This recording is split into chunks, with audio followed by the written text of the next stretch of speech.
So, right. So one of the things that we're going to talk about today is really just kind of getting set for how to get started on your career at Rutgers-Newark, right? So part of our learning process is really trying to help you guys understand what the outcomes are, what the expectations are for this for today.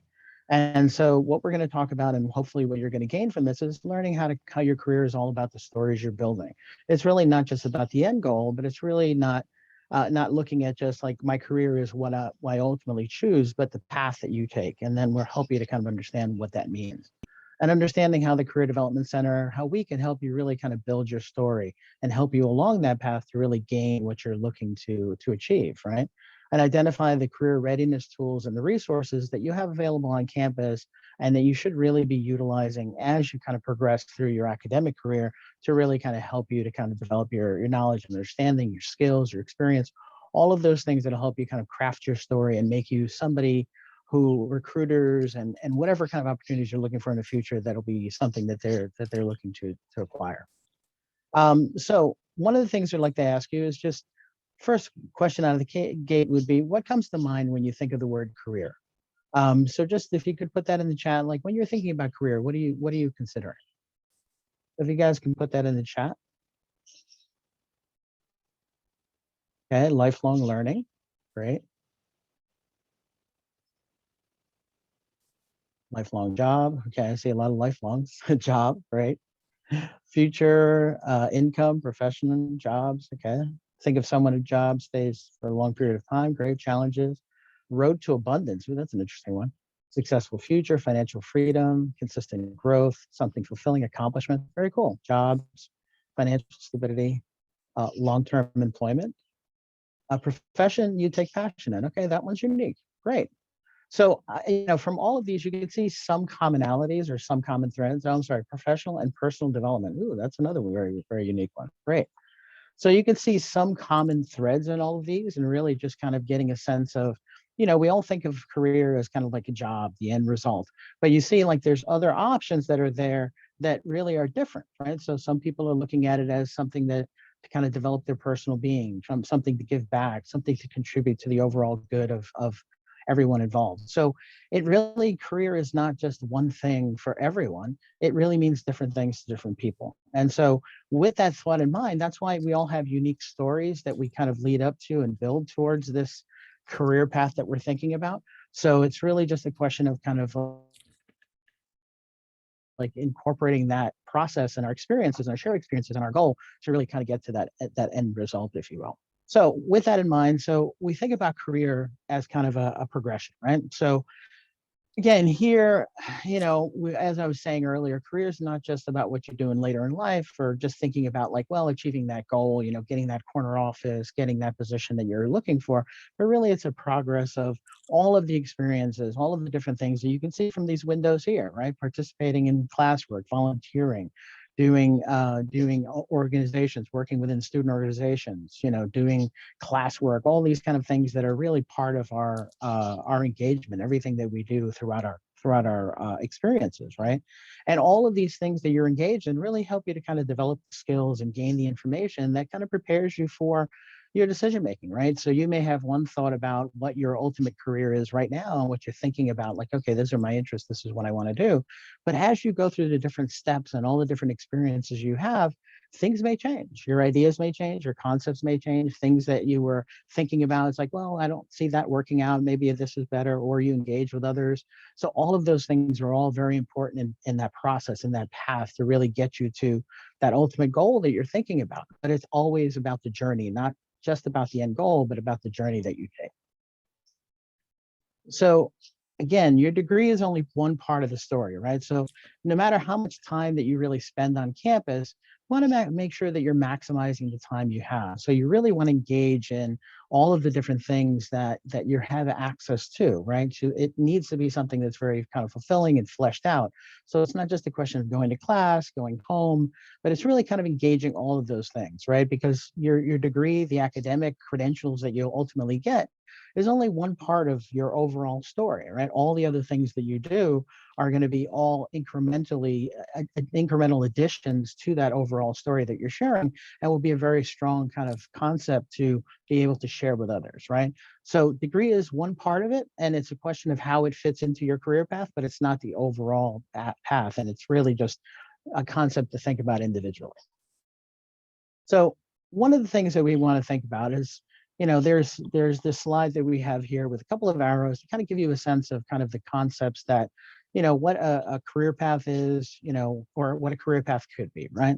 So when you think about a degree path, right, you think about, okay, someone may ask you, what's your major? What are your interests, right? So you think about that major and you say, okay, well, I'm thinking about this particular major. Then you look at it and say, well, to achieve this major, I need to kind of complete these general education requirements, right? I need to kind of complete these steps to kind of get to the next level.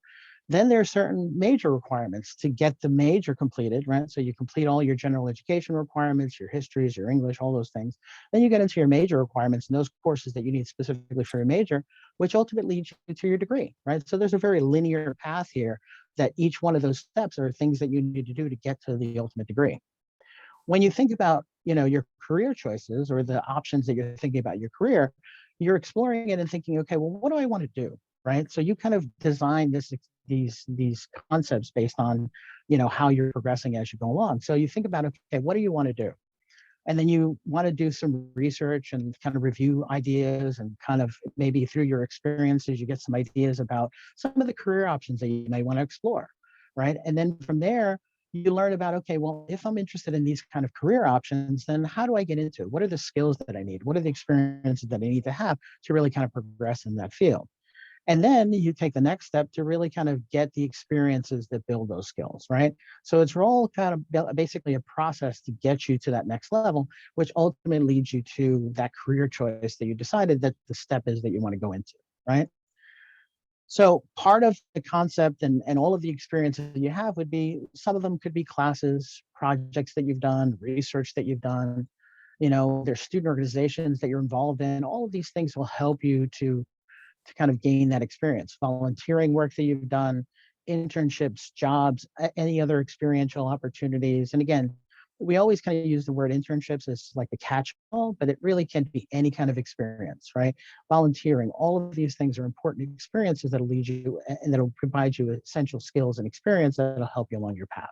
And then any other opportunities, any other areas of engagement. Sometimes it's engaging with alumni to get a sense of what their path was, so you can learn from them, or participating in panels or career fairs, any of these other things that we'll talk about later. So some of the ways that you can gain experience within, the Rutgers-Newark concept is, again, through your courses, right? If you have particular fields of study, you'll have fieldwork courses. There'll be internships that are kind of tied to your education system or to your academic work. There's also a Braven Accelerator course, which is, Braven is a nonprofit organization that partner with Rutgers-Newark. We work together with them, and they teach a class called the Career Accelerator, where you can get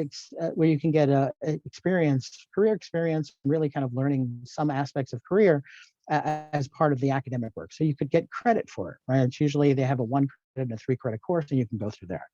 Work, so off-campus jobs or on-campus jobs, internships, other experiential opportunities, volunteering, community engagement. All of these things are important aspects of what you do, right? If you're part of fraternities and sororities, you'll see that community engagement is a large part of that. And so that work that you do there and volunteering, contributing, will help to kind of develop your own experiences, your skills, and help you in that next step. And then you have activities, right? So the Office of Student Life and Leadership does a wonderful job of putting together activities and programming that they host themselves, as well as coordinating those efforts with other student organizations to host. So being a part of that and engaging those things will, again, help in your own development, your understanding, and your interests, right? It may be something that you participate in a program and you find out, oh, well, how do I do that? Or how can I explore that aspect? And so all of these things are ways of kind of developing your experience and knowledge that'll help you along your path. So before I kind of talked about a general concept about, the path, and we showed you the screen or the slide with the arrows. So now we'll go into another one. And now this one is a little bit more focused. So here's an example of a student, right? They decided on psychology. So they went through the general education requirements. They decided on psychology as their major. They ultimately got a BA in psychology. And then they said, okay, well, what do I want to explore with that degree? right? So I want to go into psychology, and psychology is one of those majors that are really kind of really open-ended. And I guess to an extent, all majors are open-ended because you can go into a variety of different fields with them. But psychology kind of fits into so many places that it's easy to kind of say, okay, well, I can use psychology here, there, everywhere, right?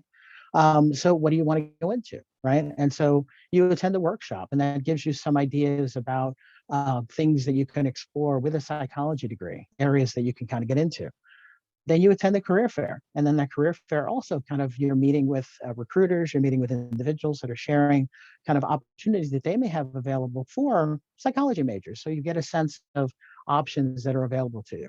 Then you engage in organizations, your student organizations. Maybe you're part of the Psychi, or you're part of other organizations that you gain experience from that'll give you ideas, and you develop your own leadership experiences from that, maybe by taking on leadership role, maybe as an organizer, et cetera. And then you go into and you decide, okay, well, you want to become a management trainee, right? And so it doesn't seem like that would be a direct connect, but based on a lot of the steps that you've taken, ultimately you're going from a BA in psychology, which most people would say, okay, you want to be a psychologist, a clinical psychologist, want to do that. And you end up becoming a management trainee, which is a perfect fit. But it's really just seeing like all of the different things, your field work, the class, attending, participating in Psych High, doing tutoring and doing Jumpstart, being a responsible rater that also provided that experience. And then ultimately the job that you had maybe previous to this, where you were a sales associate that also led you with that experience. And so what we want to really kind of give you a sense of is your degree is what you study, your career is a story you're building, right? So it's all about the concepts that you're putting together, not so much just that career concept, but all of the different steps that you take, right? So it's not just that ultimate thing, it's all of that process, right? And with Rutgers-Newark, we're just a very kind of close-knit community, and you'll get to see that as you progress as a student. And so every experience you have creates an opportunity to build a skill, acquire more information, and understand what you may be interested in doing in the future, right? And being kind of part of this community is also an important part of career. It helps you identify a lot of different options for yourself, learning what you need to prepare, and understanding the opportunities that exist. So as you're kind of engaging in this process, as you're going through your academic work and you're engaging with other students, you want to think about the story that you can share about those experiences, right? And so the more you're able to kind of build your story and the more effective you are at sharing your story, the stronger it'll be, and you'll be more effective at sharing it. And the people who want to learn your story will also kind of join you in that community that you're building and want to share your story with others. And then it continues to kind of build until you expand to the point where you're getting others advocating on your behalf and sharing with you opportunities that may be a perfect fit because they know what you're looking for. They understand the concepts that you're really kind of thinking about. So that's part of what we want you to really kind of bring, that's the main thing we want you to really kind of bring home. So what makes your story so important, right? So again, the important aspect of this is, it's a way to connect. So no matter where you are in your career, no matter what you're doing along your path, it allows you to kind of share your experiences. It allows others to know things about you. It makes you memorable, makes you stand out in their mind.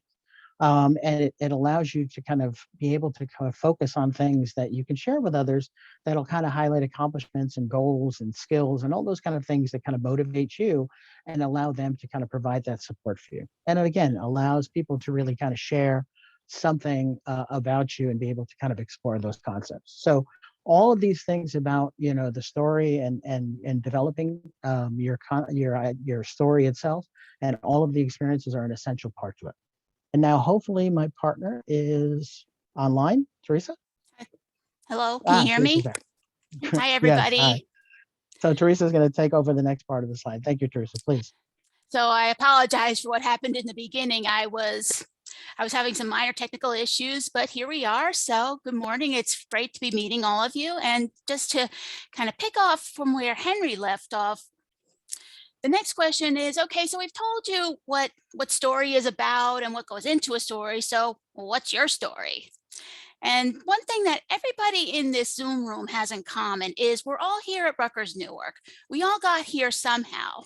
So I'm going to just pause for a moment and have you share in the chat, well, what brought you here? How did you get to Rutgers-Newark? Out of all the different options you could have chosen, how did you come here?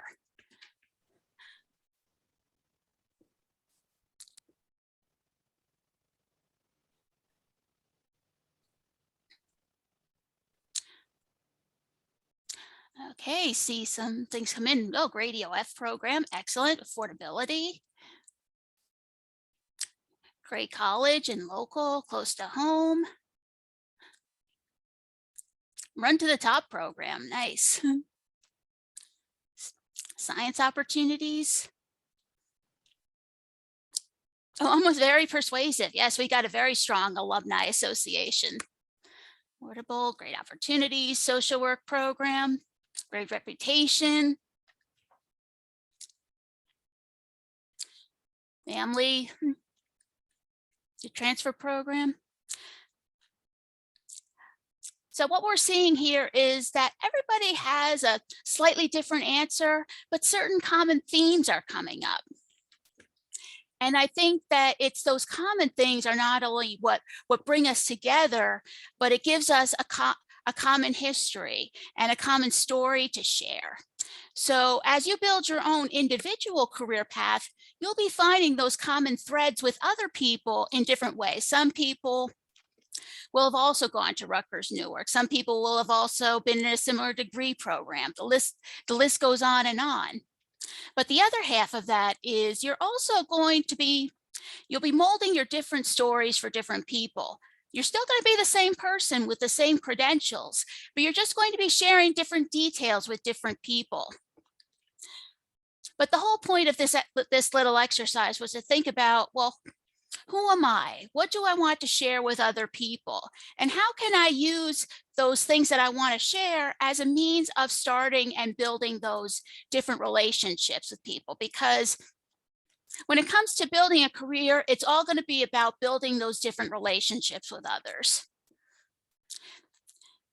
And it's not something that you're just going to do once or maybe once a semester. It's something you're going to be doing constantly. You're going to be doing it all the time.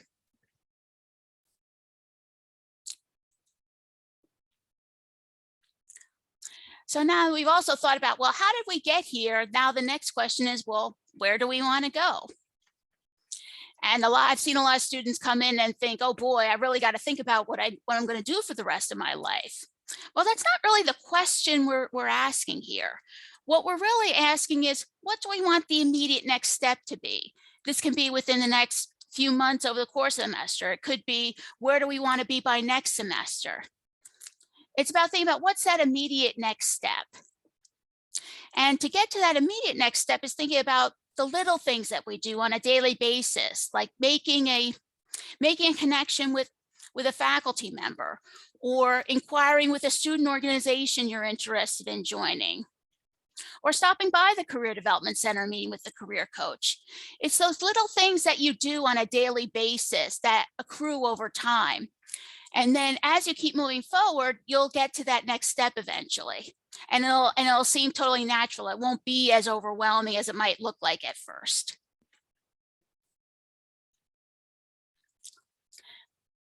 So since I mentioned career coaching, the question is, well, where's the Career Development Center in all this? How can the Career Development Center support me in becoming career ready? Well, everything we do at the Career Center is all about you, the individual, the student, because everybody's story, everybody's career path is going to be different. No two people in the same major or with the same career interests, no two stories are alike.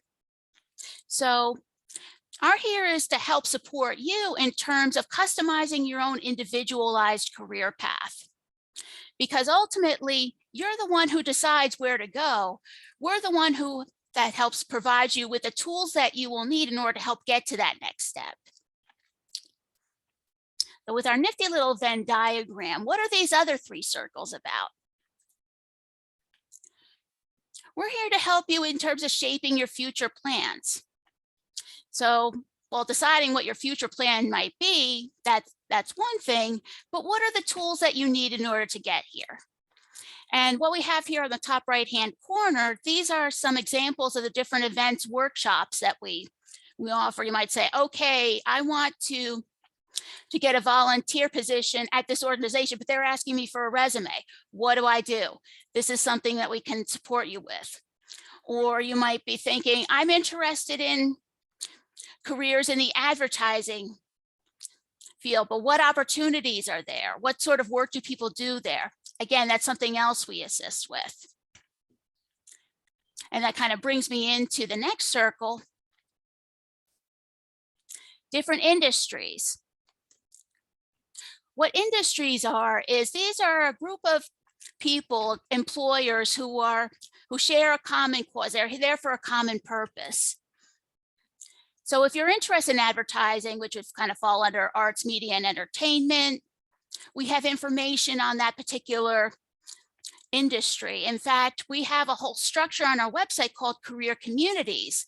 And one type of community is industry. So the arts, media, and entertainment industry is really a community of all these professionals who share that common interest. And we have similar communities along many different lines, including data and tech, financial services, healthcare, and so forth. Now you may be saying, well, it's like, I don't want to commit to an industry just yet. I'm still weighing my different options. That's fantastic. There's a career community for you called Exploring Multiple Interests. And in fact, it's actually very common for a professional to have an interest in more than one industry. In fact, that gives you many more options to consider. And also, we also look at the different identities that you have. Again, no two people are alike, even if they share some commonalities. But a lot of times people in a particular group might have some special interests or concerns about their career. So we offer like different events, different panels to give you information from individuals who are in these particular identities. And there's also going to be considerable overlap. Like you might be somebody who's a first generation student as well as a student athlete. But again, no two people are alike. So it's all these different things, your future plans, your identities, your industries that make up who you are. One final thing I want to emphasize before I move on is that you don't have to have future plans in mind to decide what industries you're interested in. This is really just meant to be an example of how things can be laid out. Again, it's all about you. It's all about us customizing, helping you customize a plan for yourself. So then the next step is like, okay, this is all well and good, but how do we get started? If you're a first year student, I understand that there's a mixed group of first year students as well as transfer students. This slide and the next slide are going to look kind of similar, but they're not identical. So if you are a first year student, this is really time to start thinking about, well, what might be some ways I can gain some experience, some exposure to different things? How can I get involved in campus, start joining organizations? We would encourage all of you to think about preparing and visiting the career fair that we're having in March. And you don't have to be looking. In fact, we encourage everybody for their first career visit, that if they're not looking, that's really a great time to start exploring a career fair. Get used to what a career fair looks like. Get comfortable talking with the employer so that way when you are ready to start actively looking for something, you'll already know what a career fair is like and you can just ease right in. But also start thinking about adjusting to your coursework because, I mean, college coursework is very different from high school coursework. Think about ways that you can build your resume. And of course, come visit the CDC. We have appointments, we have drop-ins. So we have so many different ways that you can come see us. And similarly for the transfer students, you're also going to be thinking about going to the career fair, looking for opportunities to gain experience.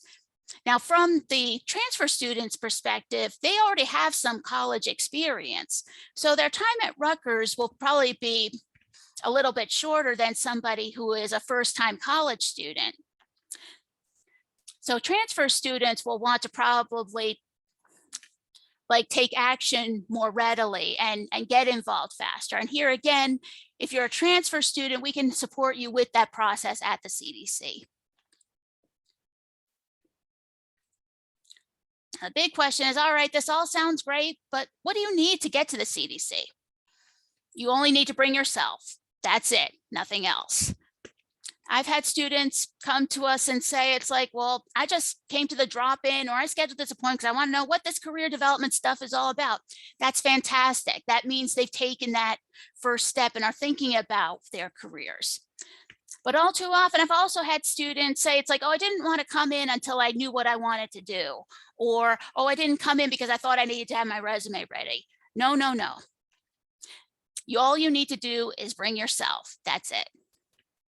But just to give you some examples of things that you can discuss with us. And again, these are just examples. Like you might be deciding on finding a major, or you might be saying, oh, at my community college, I studied this, but I'm thinking about doing something else now. You might be thinking about, oh, well, I love my major that I've chosen, like the psychology major, but what are my options? You might be thinking, oh, I'm planning on going to graduate school or law school. That's something else that we can support you with in terms of like the personal statement, preparing your resume, or simply telling your story. How do you take all that stuff that you have, whether it's on your resume or elsewhere, and how do you use that to tell your story to other people, how to network with others, build those connections and those relationships? Or if you think of something else that's not on this list, please bring it to us. We're happy to help you. So bookmark our site, which is careers.newark.rutgers.edu. You may have already gotten an email about this, but our career platform that we use is called Rutgers-Newark Handshake. It's not only our portal for all our jobs and internships, but it's also where you can schedule appointments, access our drop-ins, get other resources in order to research careers. So you only need your net ID and password to sign on. So I would strongly encourage each and every one of you to give it a try, get onto Handshake, get comfortable using it. And to come see us, you might want to start with a drop-ins. We have daily drop-ins Monday through Friday, 12 to 1, as well as during the semester on Wednesdays and Thursdays from 5 to 6. You don't need to have an appointment, you just show up. Now, everything is virtual right now on Zoom, but all of that information is on Handshake.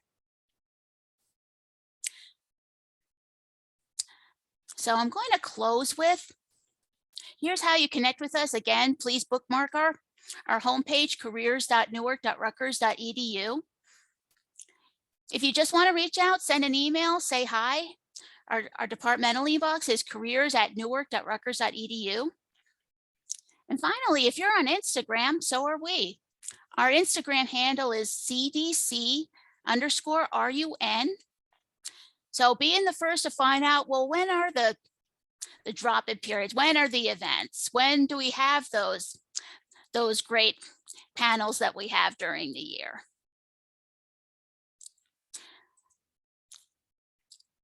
Thanks to our orientation leaders for putting those links and our Instagram handle in the chat.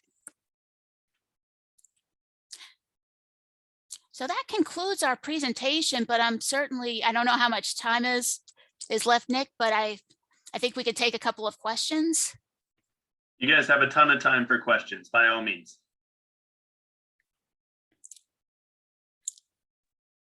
I have a quick question. All right.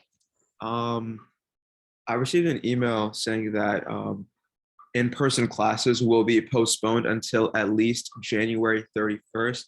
Do you have any update on that information? Well, with that announcement, our office went completely virtual. And at the end of last semester, we were kind of half in person and half virtual. We were hybrid. So we're kind of just waiting for the next word in terms of, are we going to stay 100% virtual, or are we going to gradually move back into a hybrid mode? It's really hard to say at this particular moment. Right. And if I wanted to connect with you or any of the other members of the CDC virtually, that's possible, right? Yes. I mean, besides going into Rutgers-Newark Handshake for our appointments and drop-ins, we also offer employment slots on Run for Success/Navigate. So we offer different time slots on Rutgers-Newark Handshake and Run for Success. So if you don't see something that works with your schedule on Handshake, check Run for Success and vice versa. Thank you. Thank you. Thank you.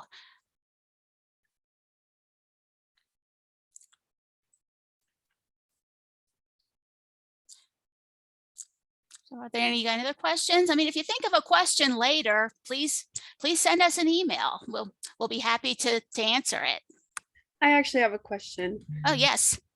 So I was an EOF student from my other school. I'm a transfer student. Do I still need to apply as a transfer student, or is that my transfer papers? Did I already transfer from Hudson, that was my old school, to Rutgers as an EOF student already? Okay, that would be Nick. Sorry, go ahead, Teresa. I'm trying to cut in. I mean, I was just going to say the EOF department should be in contact with you, although just speaking strictly from how our office works, we have partnered with EOF many times. But in terms of like completing that transfer process from your community college into Rutgers, they would be the people who could answer your specific questions on that. Thank you.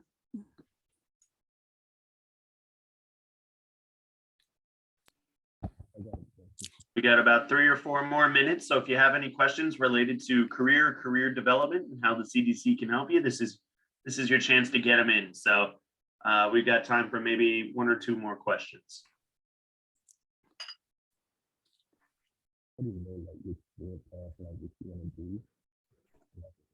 So one of the things we can't reiterate enough, I think, is the fact that Rutgers-Newark handshake is an important first step for you to kind of really get familiar with, and really get a sense of all of the opportunities, the events, the programs. There are thousands of postings that are in Rutgers-Newark handshake that we process on a regular basis, on a weekly basis.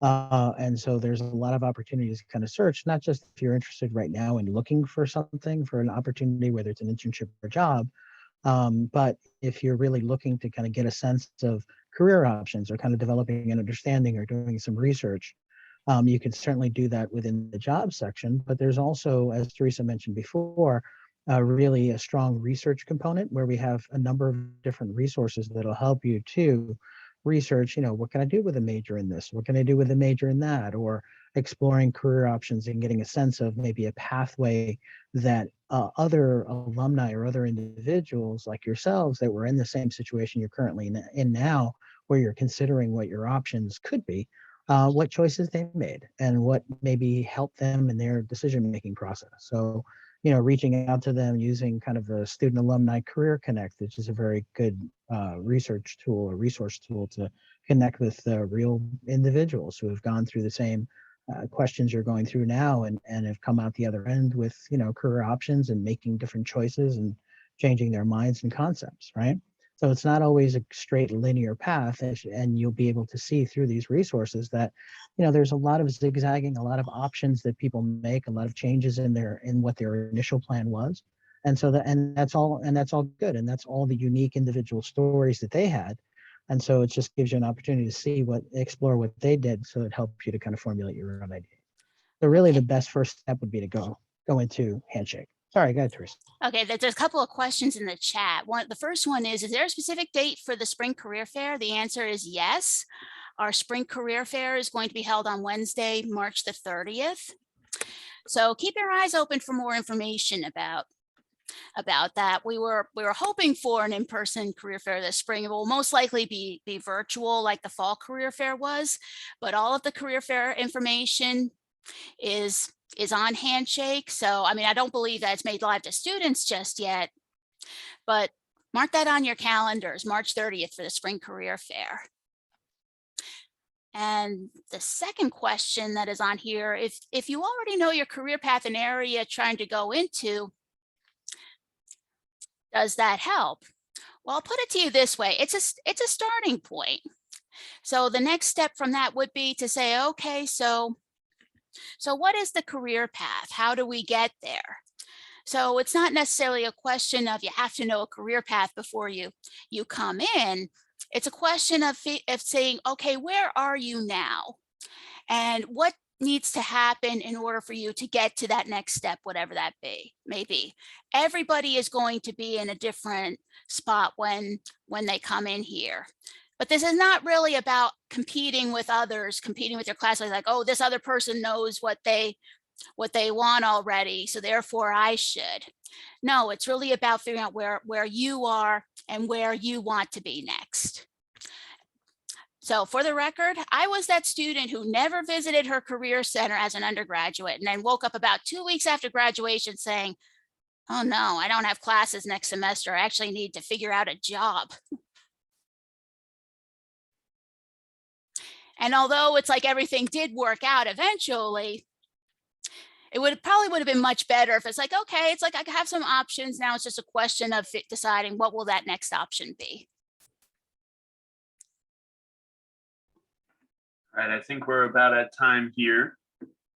So let's take a second and let's just give a quick thank you and round of applause to our folks over at CDC, to Teresa and Henry, for taking time out of their day to give you all this insight around CDC and what they can do to help you as you develop your career. Thank you, Teresa. Thank you, Henry. And thank you, Thank Nick, you. for having us. Yes.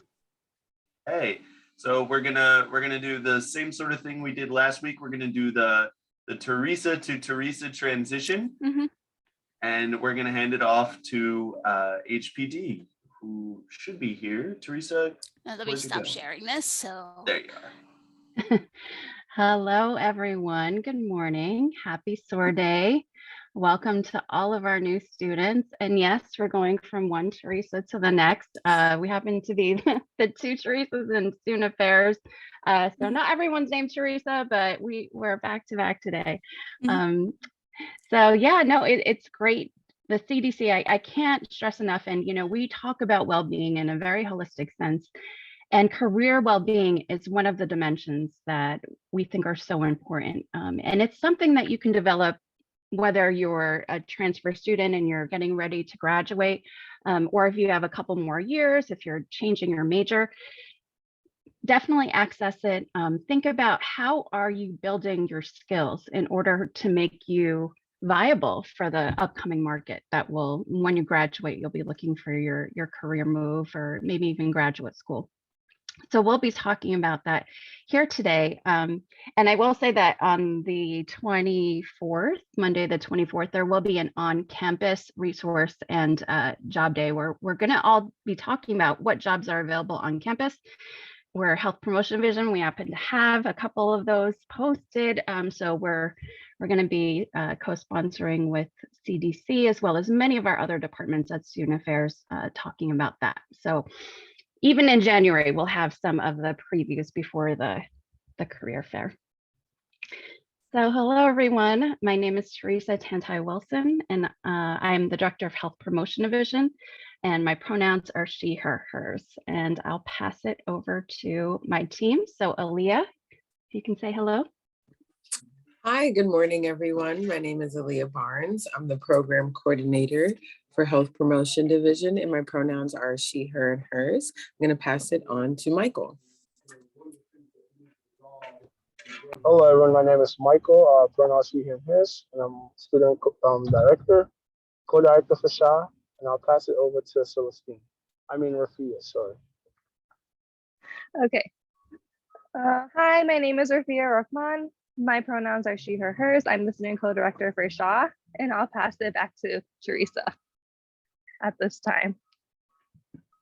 Great, thank you. So a couple of logistical things. We have tagged ourselves as HPD. So if you ever want to direct message us, you can find us on the chat.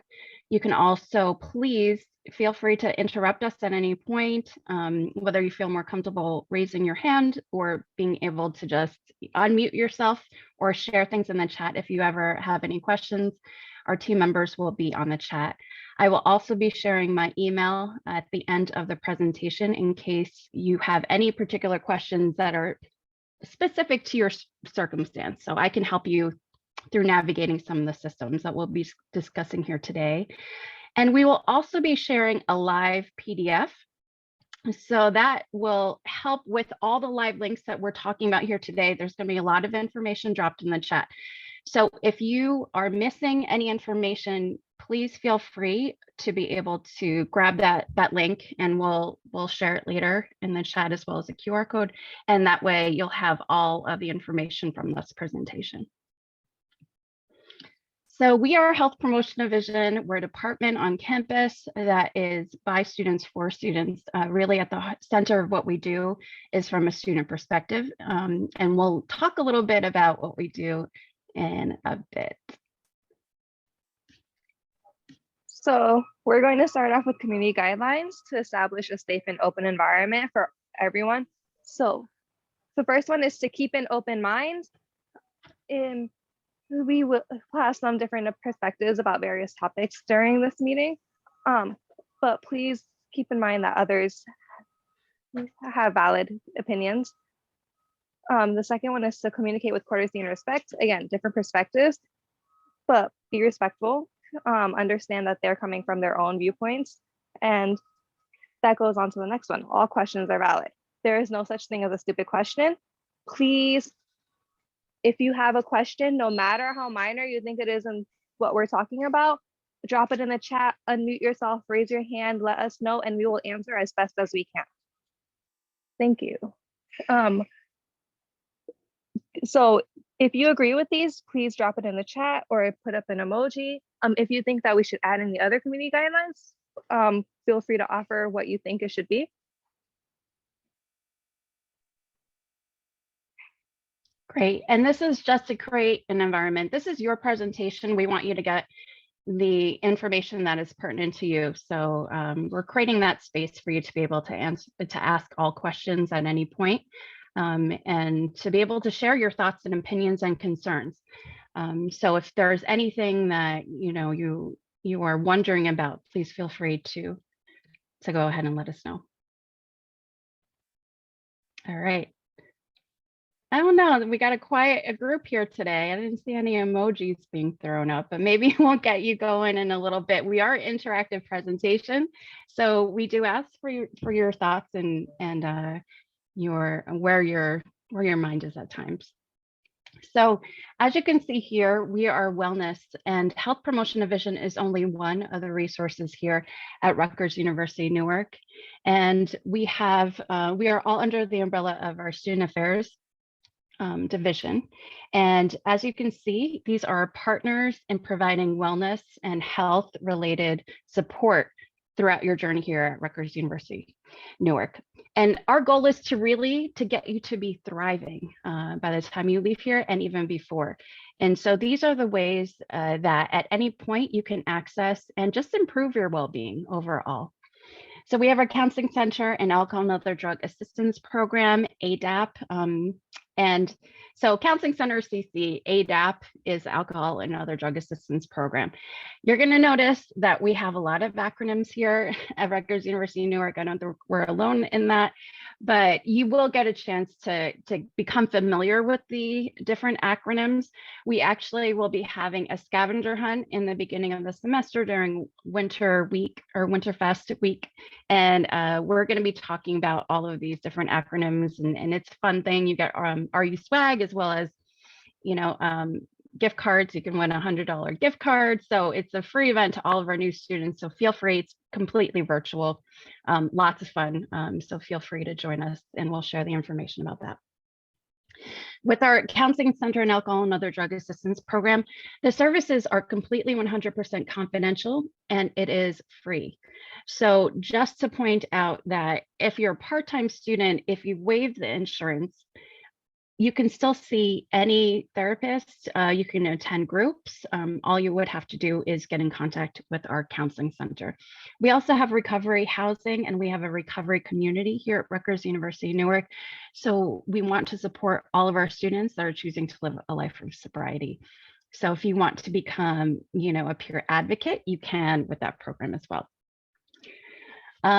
So I see that there are some questions in the chat. Some of them are going to be and our OLs, and Nick, thank you to your team for being able to jump in and answering the questions that are related to maybe some of the things that will be discussed later. And we'll jump on the questions that might be related to the health and well-being. So with health promotion division, that will be us. And so we have peer education as well as peer coaching. And there is a question, there are psychiatric services. Thank you for asking that question. There are psychiatric services. There's a psychiatric nurse. You can get medication and prescriptions. So there is, and there's also a relationship between our counseling center and our health services. So either services, because mental health can also be experienced with physical symptoms. So whichever services, they will talk to each other with your permission and be able to provide you support. So yes, absolutely. Thank you for that question. With our health services, we do have board certified clinicians, and you can make an appointment. They can see people in person, even while we're virtual. So you would just have to call to make an appointment. And we're going to share their phone number in the chat as well as information to find how to make an appointment. So with health services, again, completely confidential. And we want to say that there are no copays for any student, whether you're part-time, full-time. You never have to pay any type of copay, even if you waive the insurance. So that's very important, because a lot of times people think that they can't go there because they waived it. So please, know that health services is convenient. It's on campus, and it's a great way to see a clinician easily. So there's a question about nutrition services. So we do have a nutritionist we have a partnership with our dining services, gourmet dining here on campus. And so we do have a nutritionist that we work with through them. And we do have nutrition education through our clinicians at health services. So again, they can work together. And if you need support in that area, you can talk to health services, and they can either refer you to our dining service nutrition. They can work together, or maybe you can find someone within your health insurance plan that can offer you support, whatever would be more convenient to you. Thank you for that question. So we have our Office of Disability Services. So if you've ever had need for accommodations, or in this current environment, maybe you have needs that you haven't had before, that you're wondering, what, maybe I am eligible to receive accommodations and receive the support that you have the right to be able to access. And so our Office of Disability Services can provide you and answer your questions about your own eligibility. If there's testing that needs to be done, they can assist you in finding out everything that is needed in order to make that happen. And again, all of our services are open virtually, if not in person. So you can contact them, and we have the information on that PDF that I talked about. Pantry Run. So we also have nutrition education through Pantry Run. And I'm so excited to say that we have a pantry on campus that offers not only non-perishable food, but also free food that is fresh. Sometimes there are hot meals that are being offered. There's fruit, there's veggies, sometimes there's meat, there's a whole refrigerator and freezer section. There's also personal items too. And I want to say that a lot of times people think, well, I'm only going to use the pantry if, I have no food. But really, at any point, anyone can become food insecure. So if you find yourself skipping a meal for whatever reason, or just a need for that day, that is what the Pantry Run is here to do, to support our community in thriving. And if you need longer term support, then they can connect you with our community resources as well. So we have connection to the SNAP program and TANF and many other programs through the state. So they are, you can do an online order with them. And so you can do that every week if you want. And so that is designed to last you for the week.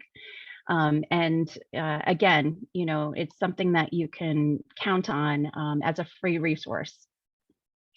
Our Violence Prevention and Victim Assistance Office is our partner in preventing violence on campus. And so we like to think of ourselves as a family, as a community. And so VPVA can offer that support. They have a WeChat feature where you can chat or text with a peer advocate who is trained and offer support. If you're thinking about how to help a friend who might be in an unhealthy relationship, or you yourself are questioning your relationship, or, just interpersonal questions that you may have. So there's a WeChat feature, and as well as we have our confidential clinicians through VPVA that can offer support. So again, there's many different ways to access all of our resources. The next page, I'm going to say, go ahead and bookmark if you want to take out your phones, if that's convenient for you, and be able to bookmark this page. When you are in need of resources, the best thing you can do is have it at your fingertips. And you never know, if not for you, then maybe for a friend. And they're going to say, I don't even know where to go. I don't know what resources on campus. Maybe they didn't attend SOAR. And so you will have, that added knowledge to be able to offer that support. And that's what we do. If you see someone struggling, you just say something, and we find ways to support each other. So there's different ways that we can connect to each other in a virtual space as well as in person. So bookmark this page. We're dropping it in the chat. That way you have it. That will take you to all of our resources that I discussed already. One-stop shop. Elia? Yes, I was trying to find my mute button. Okay, hi, good morning again, everyone. So this is the Sanvello Wellness app. This Sanvello Wellness app is a free and confidential therapy app that provides on-demand help for handling stress, anxiety, and depression using cognitive behavioral therapy, or CBT. Rutgers-Newark students get free premium access to use the Sanvello app, especially if you are a student who is not necessarily ready to connect with a counselor from the counseling center. I've been using it since last year. Is ERP CBT available? I do not think so specifically. I think generally they just do CBT overall. However, they do provide specific therapy that you can have with a therapist. So I'm sure you can maybe look into it within the app and the therapists on the app about ERP CBT. Great question. Thank you for that. So yeah, I've been using this for about a year now, and I absolutely love it. Definitely on a weekly basis, I am checking through it and just using it to check in with myself mentally, and then all of the other dimensions of wellness. I love specifically the meditation portion of it. I think that's what I use the most. So today we have a meditation for you all to participate in, allowing you all to also take a moment to check in with yourself and affirm with yourself where you are.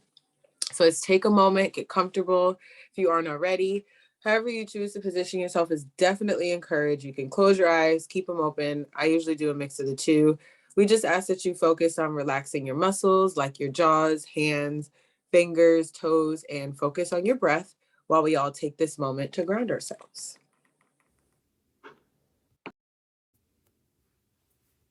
I can accomplish anything. I can accomplish anything. I can accomplish anything. I can accomplish anything. I can accomplish anything. I can accomplish anything. I can accomplish anything. I can accomplish anything.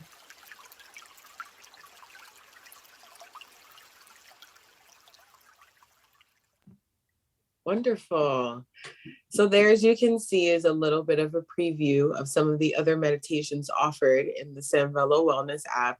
They have all different focuses and different lengths and times. You can also customize the voices, the messages, how long the breath is, the background sounds. So it's really, really great. You can really, really customize it. I love it, Ronaldo. Thank you. So if you want, please go ahead and scan that QR code. It takes you right to your My Rutgers portal. And then you can click on your dashboard, which is all the way to the left. That first tab you'll see at the top. Scrolling down, you might not have to scroll. It's very different for everyone's dashboard, but you're going to find the box that has your name, your mobile phone number, and all that other personal information I blurted out. And you'll find the yellow circle that I have there. It's the Sanvello Wellness and RUN button. If you click that, you can sign up right with your Scarlet Mail and get started.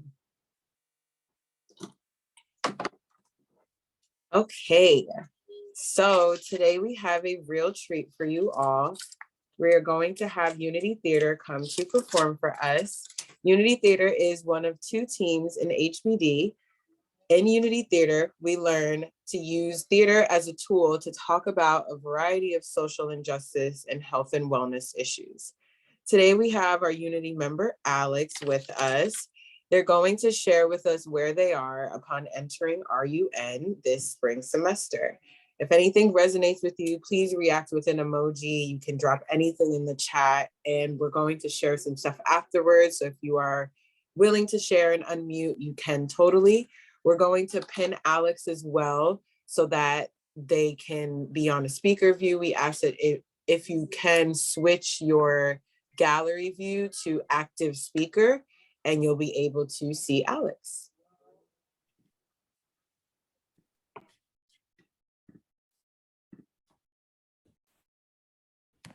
Wow, I can't believe we're going back to virtual classes. Just when I thought I'm finally getting the opportunity to transfer to one of my top schools, COVID hits harder. It definitely does not want me to be great. I really thought I was gonna have a smooth transition and be able to graduate on time and, get ahead of my dreams, but things are not looking that way. Virtual classes are really not a vibe sometimes, especially taking organic chemistry. Oh, this is gonna be a nightmare. I'm actually so hungry right now, but all the cafeterias closed early because of COVID. You know what? I guess I'm gonna just have to stick to ramen. Ugh, that's kind of unfortunate. I don't even have time to really make something healthy for myself. I'm always so busy commuting up and down from my classes back to the crib. Like, it's stressful sometimes, but whatever. Hold on. Did my credits even transfer yet? Like, I've been waiting to hear back from my advisor. She still hasn't emailed me, so I don't even know. And I also really wanted to get more involved in this campus since I wasn't as involved on my last campus as I wanted to be, but how will I do that with everything that is going on? I mean, this campus is not huge, but it's still gonna take a little time to navigate. And at this point, I may not even have enough time to join the clubs I wanted to join. But that's how I wanted to make friends. Like, who am I gonna study with? Ugh. I had such a great time at my old school, but sometimes circumstances change. But, honestly, this is a new beginning. So I'm still gonna try to stay positive and, hopefully things just go back to normal. Thank you, Alex, for sharing your story. And I know our student facilitator, Michael, is having mic issues. So Michael, feel free to interrupt me if you get your mic back, and I'm just gonna fill in as best I can for you. And thank you, Ezekiel. I had shared COVID messed everything up. Yes. And then, yeah, online classes are not really the vibe. People are feeling, we were in this virtual mode, we went in person, and then we find ourselves, like you were saying, Alex, and everyone here, back into the virtual mode. And that can bring up some emotions, some feelings and reminders of what that was like. And so, if there's anything that relates to you, this is a Mentimeter. You can use a QR code on your phone to be able to join the Mentimeter and to just answer the question that we're posing about Alex's story and how you relate. So we're also dropping it in the chat, and we would appreciate if you can just share your thoughts. And we're going to have the link that's there as well. So whether it's easier for you to go through the link, go to menti.com and put in the code, or just use the QR code. All right, so I'm going to switch to our presentation. And, Alex, there's a lot of things that I heard in there where you're kind of feeling down. And you're a transfer student, you were hoping to get more involved.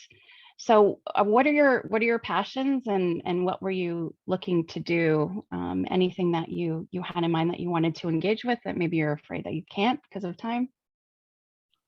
Yeah, just like event wise, I wanted to like just like network more with people in my major, because like obviously that's a good thing to have future wise, like graduating, and just have friends in general that can support. So I was really thinking like, I hear like Rutgers events are like really fun and engaging, so I was excited to try to join them and come to as many as possible, so that I can make new friends and have more connections. But it's a little hard like doing this online. Yeah, and we're seeing that right now, making new friends is definitely taking the lead. As more people answer, we might see that shift. So we have joining student orgs and balancing job with academics, kind of also vying close for second. And so, a lot of these concerns, and I hear you, not having enough time and wanting, as a transfer student especially, you're a little bit closer to graduation.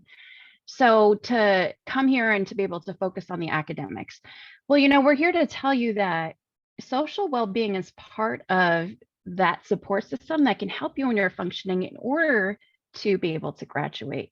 And sometimes taking a break, like we did today in the middle of a presentation, we just took a couple seconds, and I also did the inhale and exhale, and I feel better just taking those couple seconds to breathe.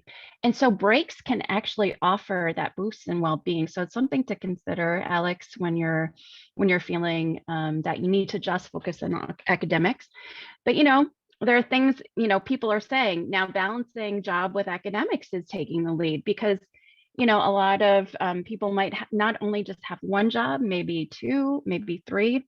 I'm seeing other is getting a little bit higher in the ranking. So it's possible that that you might be a parent or a caretaker. And so these are some of the things that you're balancing. So if there's others that you wanted to share, you can feel free on mute or put it in the chat for some of the things that what are some of the issues that you think transfer students have concerns with coming in. So feel free to put it in the chat and unmute. Yeah, and it's looking like job with academics. Oh, I see it keeps moving. So we'll see where we land.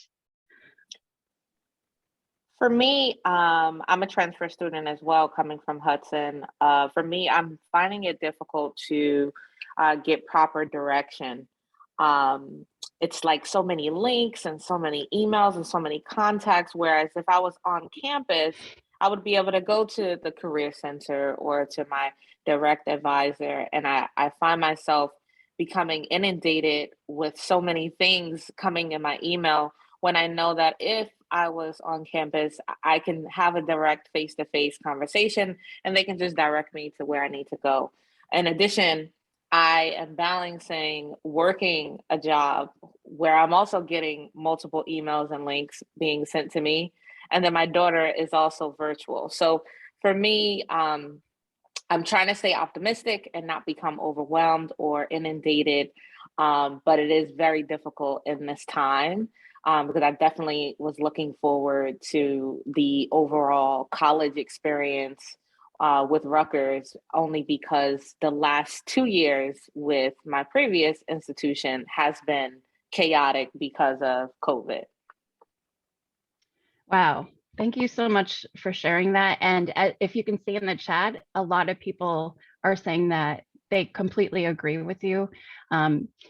And hopefully it helps to know that you're not the only one. I mean, even I can speak for myself as staff. I struggle with some of the same issues. I also have kids, and if they're virtual, we have multiple people vying for that Wi-Fi, and it can become an issue. And all the links that you get in order to support you, sometimes it can be challenging to navigate through that.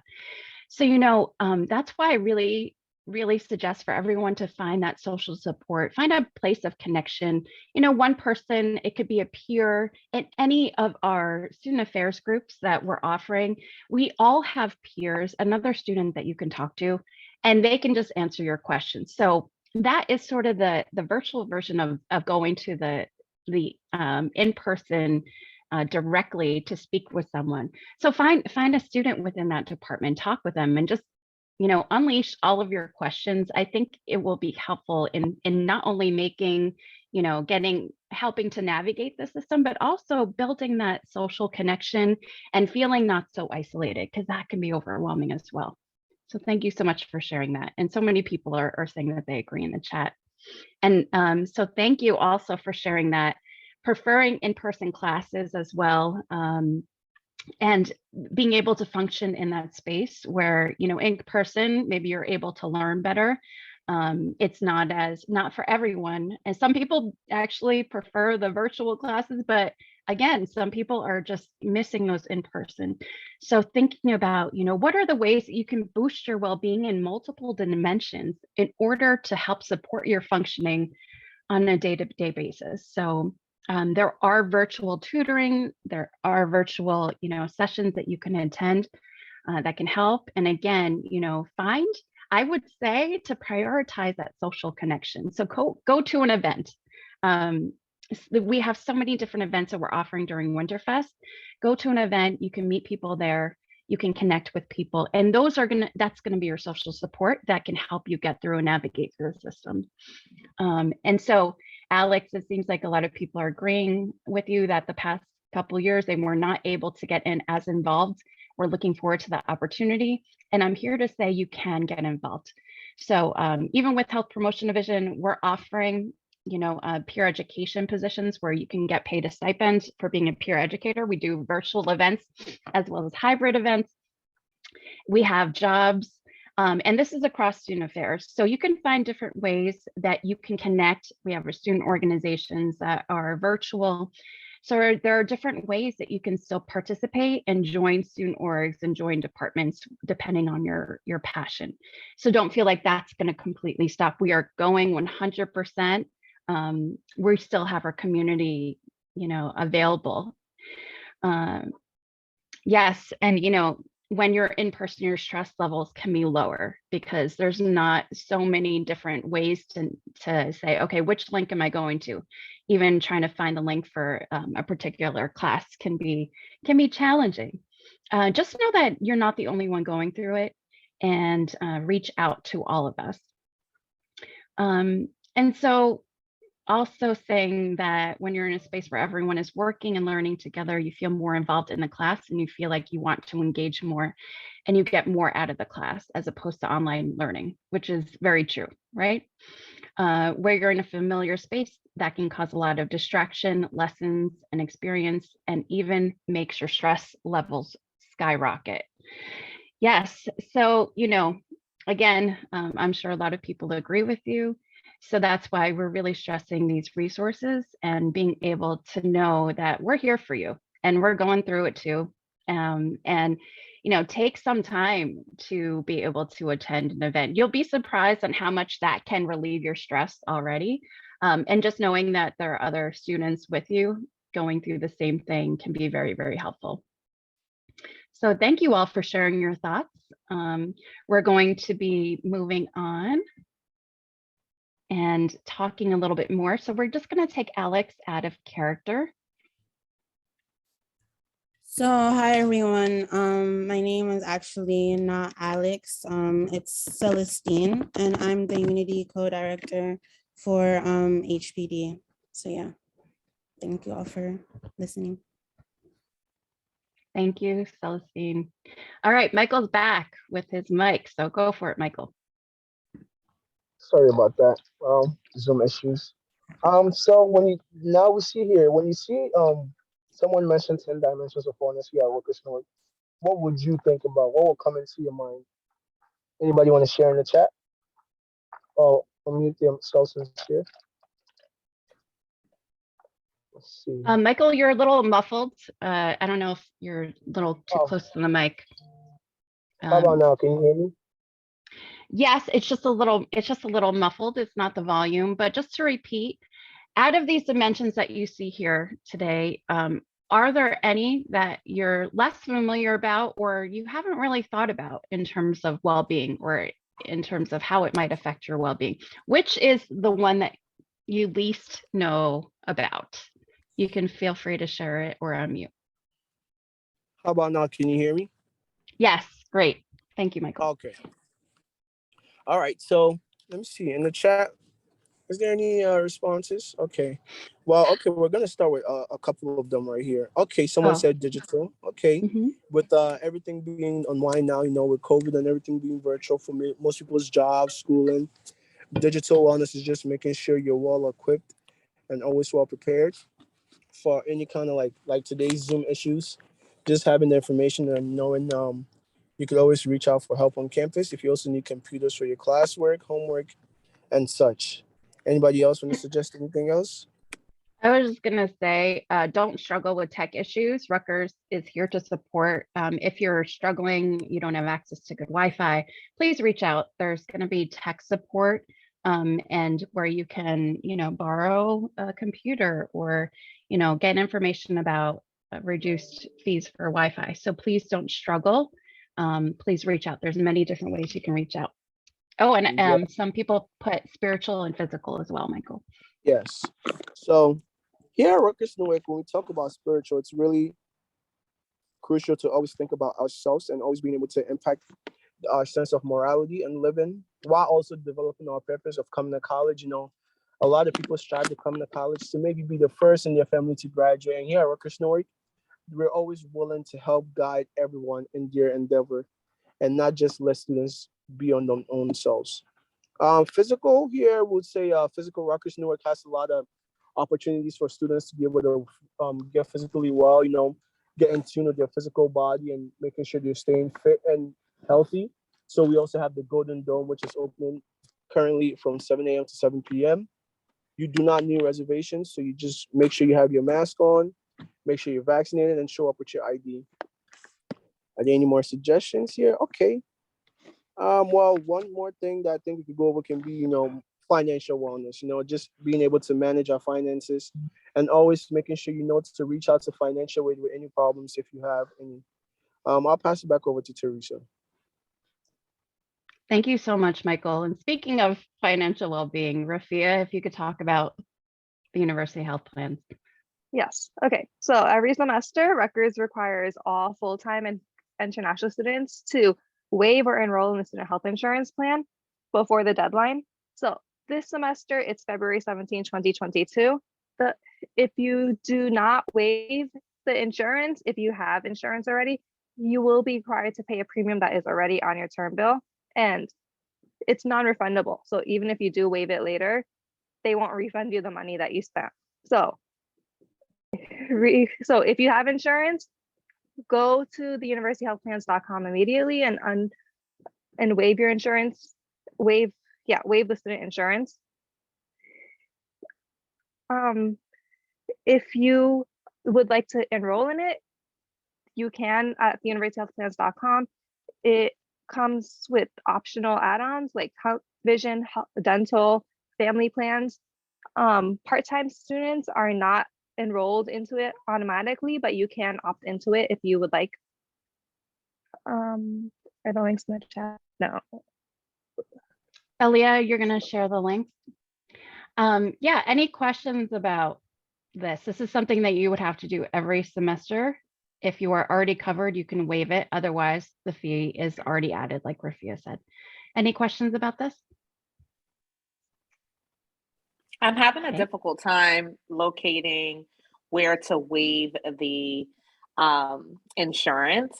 Every time I go into my portal, it takes me to like where the plans are, but I don't see like an option that says like uncheck here or waive coverage. Is there like an enrollment link that I can just go through, like similar to like a job enrollment? Yeah, there is actually, directions for how to walk through the system because it can be a little strange, but we put into the chat a link that will take you to the place. It's called Medicat Connect. I'm sorry, that's that's the next slide. This is the University Health Plans where you go in and it will walk you through how to enter in the information for your current existing insurance. If you're Perfect. going through it, and yes, and I'm going to drop my email. If you're going through it and you're still having issues, you can contact me and we can make it, a Zoom and I can help you through it.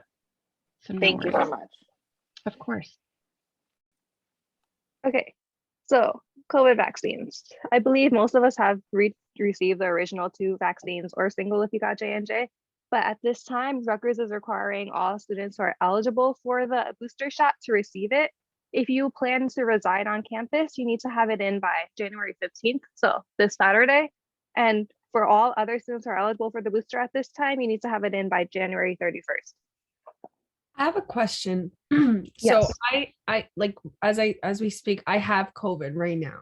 So am I like I'm not allowed, I can't get the booster. Does that like what can happen with that? Okay, so for students who have recently received COVID or currently have COVID, you do get an extension of 90 days from the date of your last positive COVID test. So you just go to the vaccine upload website. So it should be something like rtr.ipo.rutgers.edu in the chat.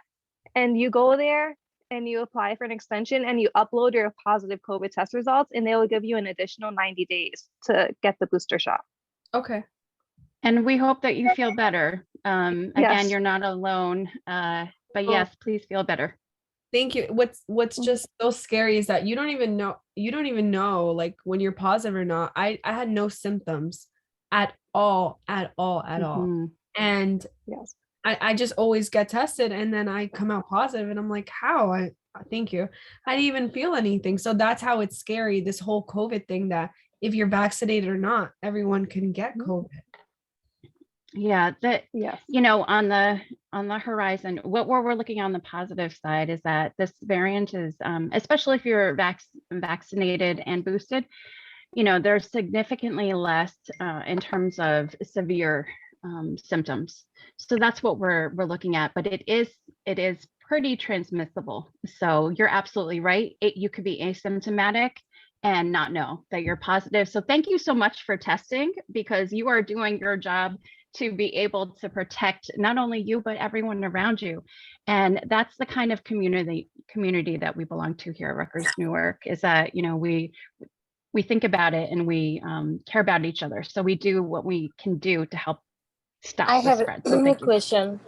Mhm. Hi, I have a question. So the same thing, I have COVID right now, but the thing is, due to high volume, even though I did my PCR test, I did not get my result yet. So I did the test at home with the home kit, and I get the positive result. So can I just take a picture of this kit and upload it? Yeah, that is such a really good question. Yes, you can. And when you do get your PCR results, you can upload that as well. But yes, you can definitely say that. There's an attestation, meaning that you attest that you have tested positive.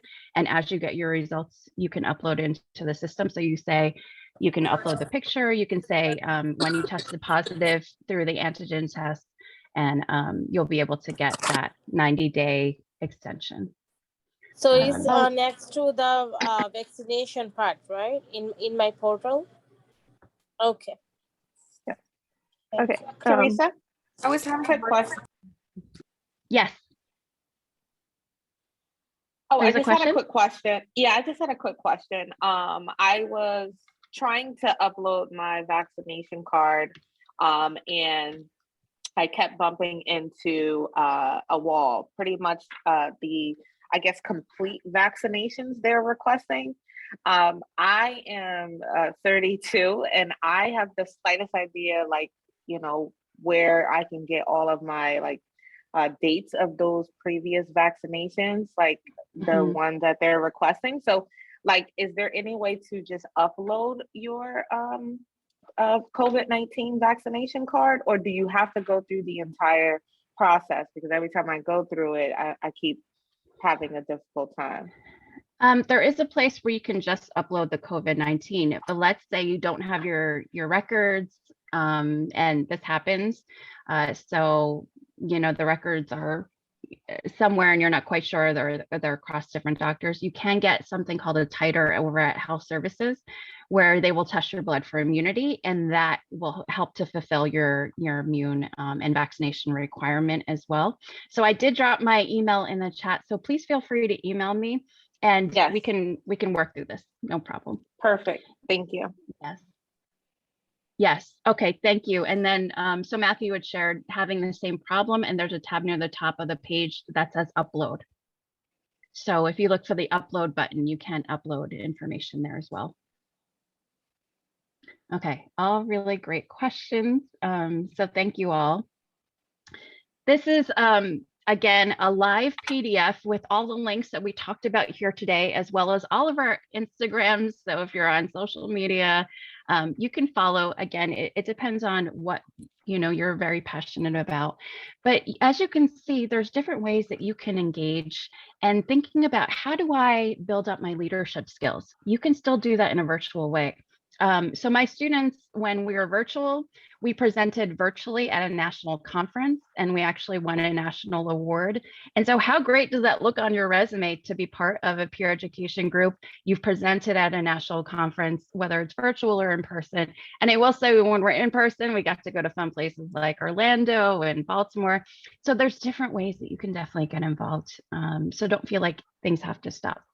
So this PDF is shared in the chat. So if you click on the link, this has every single checkbox will have a link on it that contains all the information that we talked about here today and how to access it. So we hope that it is a useful tool for you as you move into the spring semester. Okay. And so just Celestine, if you wanted to just briefly, and I know that we're Nick, I see the time. So we're wrapping up. We're health promotion division, and we're split into two peer educator teams. We just saw Unity perform an interactive theater monologue, and we also have Shaw, student health advocate, who educates students on well-being and social topics through interactive games and theater. So yeah, that's us. Yeah. So again, if you want to just boost your well-being, you can do a 15-minute session with a peer wellness coach, and they're trained. It's just 15 minutes to find out more about the program and if it could be beneficial to you. And I want to say how, because we know it can be beneficial to you. And you can get a journal, you can get a lunchbox just by trying it out for 15 minutes, completely free. And our peer educators are wonderful. We have a movie night that will be planned for Winter Fest week. So check us out. You can follow us on IG to be able to get more information about the events that we have planned and ways to get connected, which we talked about before, as well as our scavenger hunt. And these are all, the different things where you can get to know more about the campus in a fun way and get to talk with other students, maybe just ask, what would be some tips from them and how to navigate through this. So if you follow us on IG, we're going to be getting a vote as to what movie we're going to be seeing and watching on that Thursday. And we have about $20 Uber Eats gift cards that you can win. So lots of fun events. There's RU swag to be won as well. So really, really encourage you to just be able to engage in all of our student affairs, different events. So there's our link. Oh, I'm sorry. Go ahead. No, I just was going to ask. I'm Yeah. so sorry. It's okay. Okay. Given that we are all virtual and there's so many different people to talk to, so many different links to go to, in your experience, who would be the go-to person and or department if we just had generic questions like, who do we talk to about this? Where do we go to this? Like, what would you say, I guess I should have on my toolbar to say, okay, this is what I need to do, or this is who I need to contact if I'm just like completely stumped as to what to do? Yeah, plug for our Peer Connector program with Office of Student Life and Leadership.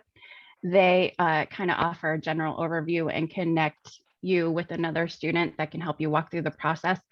The departments, it really does depend on, what your concern or questions are.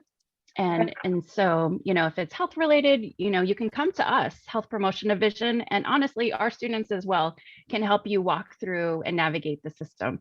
So our students are trained in well-being, and as you can see, it's a comprehensive approach. So we think about it from all aspects. So you can talk to one of our peer educators, you can talk to our peer wellness coaches, and you can talk to the peer connectors that are offered through Office of Student Life and Leadership. That's what they're really designed for, to be able to provide that support.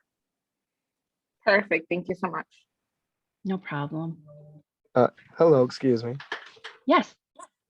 So, quick question. How do we join HPD? Great question. And if you see on the chat and on the PDF as well, there's an application to be able to apply on Handshake. We will be having virtual interviews and auditions. So if anybody are theater people or have never done it before and are interested in trying, we do improvisation training and public speaking training. So you can apply in Handshake, which was actually mentioned in CDC, one of the apps that we think are indispensable to your journey here at Rutgers-Newark. So you can apply there, and hopefully you could join our team. We're so excited. Thank you. I'm going to put, you can always email me as well. I put my email in the chat. And, if you have any questions, if you wanted to say, hey, don't forget me, I'm interested, then we can send you the link directly with our flyer. All of our information is also on our Instagram as well. I have one more quick question. Yes. Sorry. What is the link to submit my positive results to get to about the booster? Yes. So it's shared in the chat, but I'm going to go back to the QR code. If you happen to have your phone handy, then you can just grab it. Thank you, Rafia. Just put it into the chat so you can, whatever's easier for you on your phone or just clicking on the link, and that will take you to be able to upload. Thank you. Okay. All right. So if there are any other questions, I encourage you all to get in touch with me. I wanted to thank Nick and the OLs, as well as my HPD team, for being able to jump in there with all the chat and being able to give the information that was needed for today. If things occur to you after this presentation, just reach out. No worries. That's what we're here for. We're going to support you. So when you're feeling stressed, remember to do the inhale and exhale, download that Sanvelo app, and we're going to support you through this. So welcome to Rutgers University Newark. We're so happy for you to be part of our family and part of your journey in succeeding. And so, yeah, we're here. So thank you all so much. Okay, wonderful. Let's give a strong thank you to HPD, to Teresa and team for going through all of that and addressing all of our questions around COVID, vaccinations, wellness, and just general well-being on campus. It's so nice, so important, so helpful. Thank you very much, Teresa and Team HPD. Really, really appreciate it. Okay, we've thrown a lot of information at you in about 90 minutes. And I'm sure everybody needs a refresh on the coffee. My cup is starting to look a little bit empty. So I'm gonna go ahead and pause this for a break. Before I do that, two things. One, please don't leave the room for a break. Please stay in the room. You can turn your camera off, do your thing. We're gonna return back. Let's just call it an even 10:40. I'm gonna give everybody 5 minutes. The second thing, I need everybody to grab their cell phones and pop open the camera app. Just grab your phone right now. I know you all have them handy and nearby. I'm gonna share my screen real quick. Let's do that, and let's do that. I need everybody to scan that QR code real quick. Now, I know you're gonna get a bunch of codes throughout the day. This is the important one. This is the Rutgers-Newark app. This is the app where you can see all the upcoming events. There's a ton of features, helps you find buildings on campus for when we do return to in person, all of our events, announcements, everything runs through here. There's a lot of really cool features, and more the way that you interact with Rutgers in a virtual space is going to happen through this app. So you might as well download it now. get yourselves all set up, take the next 5 minutes, get yourself going. I'm going to turn the music on now, and I'll see everybody back at 10:40. Again, just turn your camera off. Please do not leave the room. See you in 5 minutes. Enjoy your break.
right, we're coming up on that time. Time to start making your way back. Daniel, Ezekiel, I see you all with your cameras on. Thank you. Appreciate it. Francis, Christian coming through. I'm gonna butcher your name. Is it Romeldis? Did I get it? Okay, cool. I'll take it. Thank you for having your camera on. Isaiah, Michaela, Imani, Paige, Raj. I'm sure I'm butchering your name too. Sorry, bud. Manuela, Nasir. This is awesome. Great. It's nice seeing all these cameras on. Dalila, love your name. Wonderful name. Who else? Who else? Anybody else turning their cameras on so I can see some faces and I don't just have to stare at a bunch of gray squares? Kimberly, I see you. Jada, thank you. Freya, good to see you. Awesome. Okay. At this time, we're gonna dive back in. I hope you all downloaded the Rutgers-Newark app. You're gonna hear multiple asks from me asking you to get that app. So don't worry about it if you haven't gotten it yet. You'll get another chance. But for now, I'm going to turn us straight over to our next session, and we're going to get going right away into My Run, which is going to cover a ton of information related to your student experience. So without any further delay, I'll turn it over. Hello, everyone. Why is my Zoom doing that? Well, I can see your screen. I can see your PowerPoint. So. You can see the PowerPoint? Okay, that's good. Yep. That's a start. Slideshow from beginning. All right.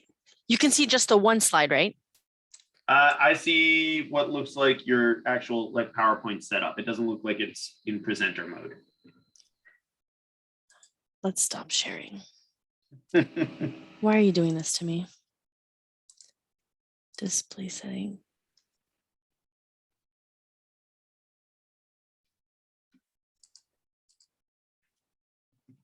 Sorry, y'all. Share screen.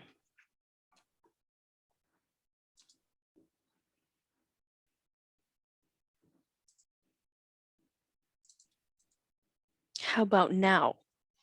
I see your PowerPoint. Is it still not in present mode? No. Why not? Why? This has never happened in the, 4 years we've been doing SOAR? That's great. All right. You are sharing your screen. Oh, and we're being recorded too. That's cute. It's okay. We can edit it later. We'll take it out in post. Wait, how about now? There it I did is. something. Yay. Finally. All right. So welcome everyone to Rutgers-Newark. My name is Zainab Saeed. I am one of 4 My Run counselors. I work over at the My Run One Stop. So if you hear My Run One Stop, My Run One Stop, it all essentially means the same thing. And with me, who'll be presenting later today for financial aid is Miss Sylvia Hall. So shout out to Sylvia. All right, so what is the One Stop? So the One Stop basically offers cross-functional services between the offices of financial aid, student accounting, billing, cashiering, ID card services, and the office of the registrar. So what do the My Run counselors do? Me and 3 other of my colleagues, we basically act as generalists, so the frontliners for the offices that I mentioned. So we act as generalists, and if we're not able to answer certain questions that need really deep diving or you need a counselor to look into it, we then escalate it over to our specialists from the specialty offices. Again, the 3 offices that I had mentioned earlier. So part of the One Stop is the My Run Contact Center. So you can see here we have our number. If you call 973-353-1766, if you hit 1 or 4, it comes directly to us. We're answering calls. Our federal work study student workers who are all cross-trained. We are also, by the way, cross-trained by the specialty offices to be able to answer all of your questions. So call any of us, we'll be able to resolve your issue. And if we're not, we create a case then, which we'll talk about a little bit later. You can also text us by texting 973-556-7779. You can also visit our website, which we'll talk about in the next slide, myrun.newark.rutgers.edu. You can also web chat with us on the website between 8:30 to 4:30, Monday through Friday. So if you were to Google Newark, Rutgers-Newark Financial Aid or Rutgers-Newark Student Accounting or Rutgers-Newark Registrar, you will not find our email online, and that is purposely so because we have replaced all of our email addresses with a web link that takes you to submit our web form. So this is a quick link to go to it. It's go.rutgers.edu/MyRunSupport.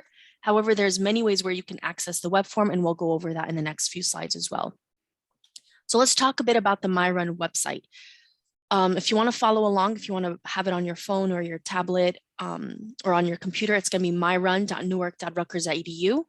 This website was published back in 2017. We worked very closely with IT and a bunch of students from all over campus to make sure that this website makes sense for a new student, 16, 17 years old.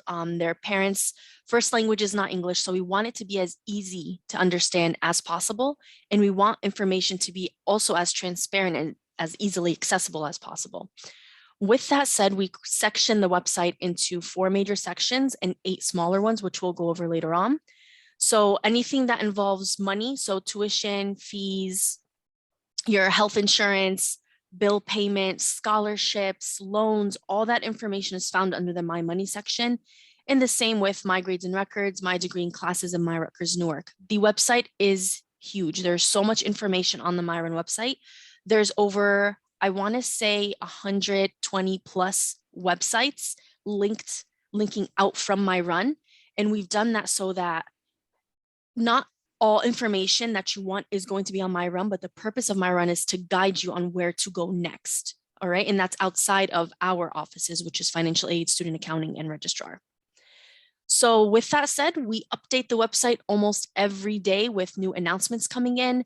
So anytime there is information on campus closing, for example, or us moving remotely because of the virus, or new information coming in with booster shots and vaccinations, we update all of that language on MyRun. There's so many websites out there. There's a handful that I can think of from the top of my head that all have information regarding COVID-19 and vaccinations. And our purpose with the MyRun website is to make everything very Newark specific. So if you are a Newark student, you will find Newark specific information so that you're not confused with what's out there for the other students from other campuses. And same with important dates. So last day to drop a class, last day to add a class, last day to withdraw from the university for the semester. You have all that information under important dates. The website only populates a few at a time, so you want to click the view all button to see all the rest of the dates. And these are the 8 boxes that I spoke about earlier. You saw that we had the My Money, My Degree in Records, My Grades and Classes, and now you have these smaller resources. So we wanted to really focus on certain student populations to make sure that you also have information specific to you. So if you're a transfer student, you want to click on this button. If you're commuting to campus, whether you're taking public transportation or driving, all information regarding parking, paying meters, paying tickets, buses, Rutgers shuttles, all of that is found on the I Commute to Campus page. If you're a veteran student, undocumented or documented student, all that information again can be found on the MyRun website. Again, we strongly encourage you to look through the website once you have time. You may not need the resources now, but you may find yourself needing them down the line. Parking and transportation. So spring 22 parking permits are available to be purchased via the parking portal. Again, all this information is on MyRun.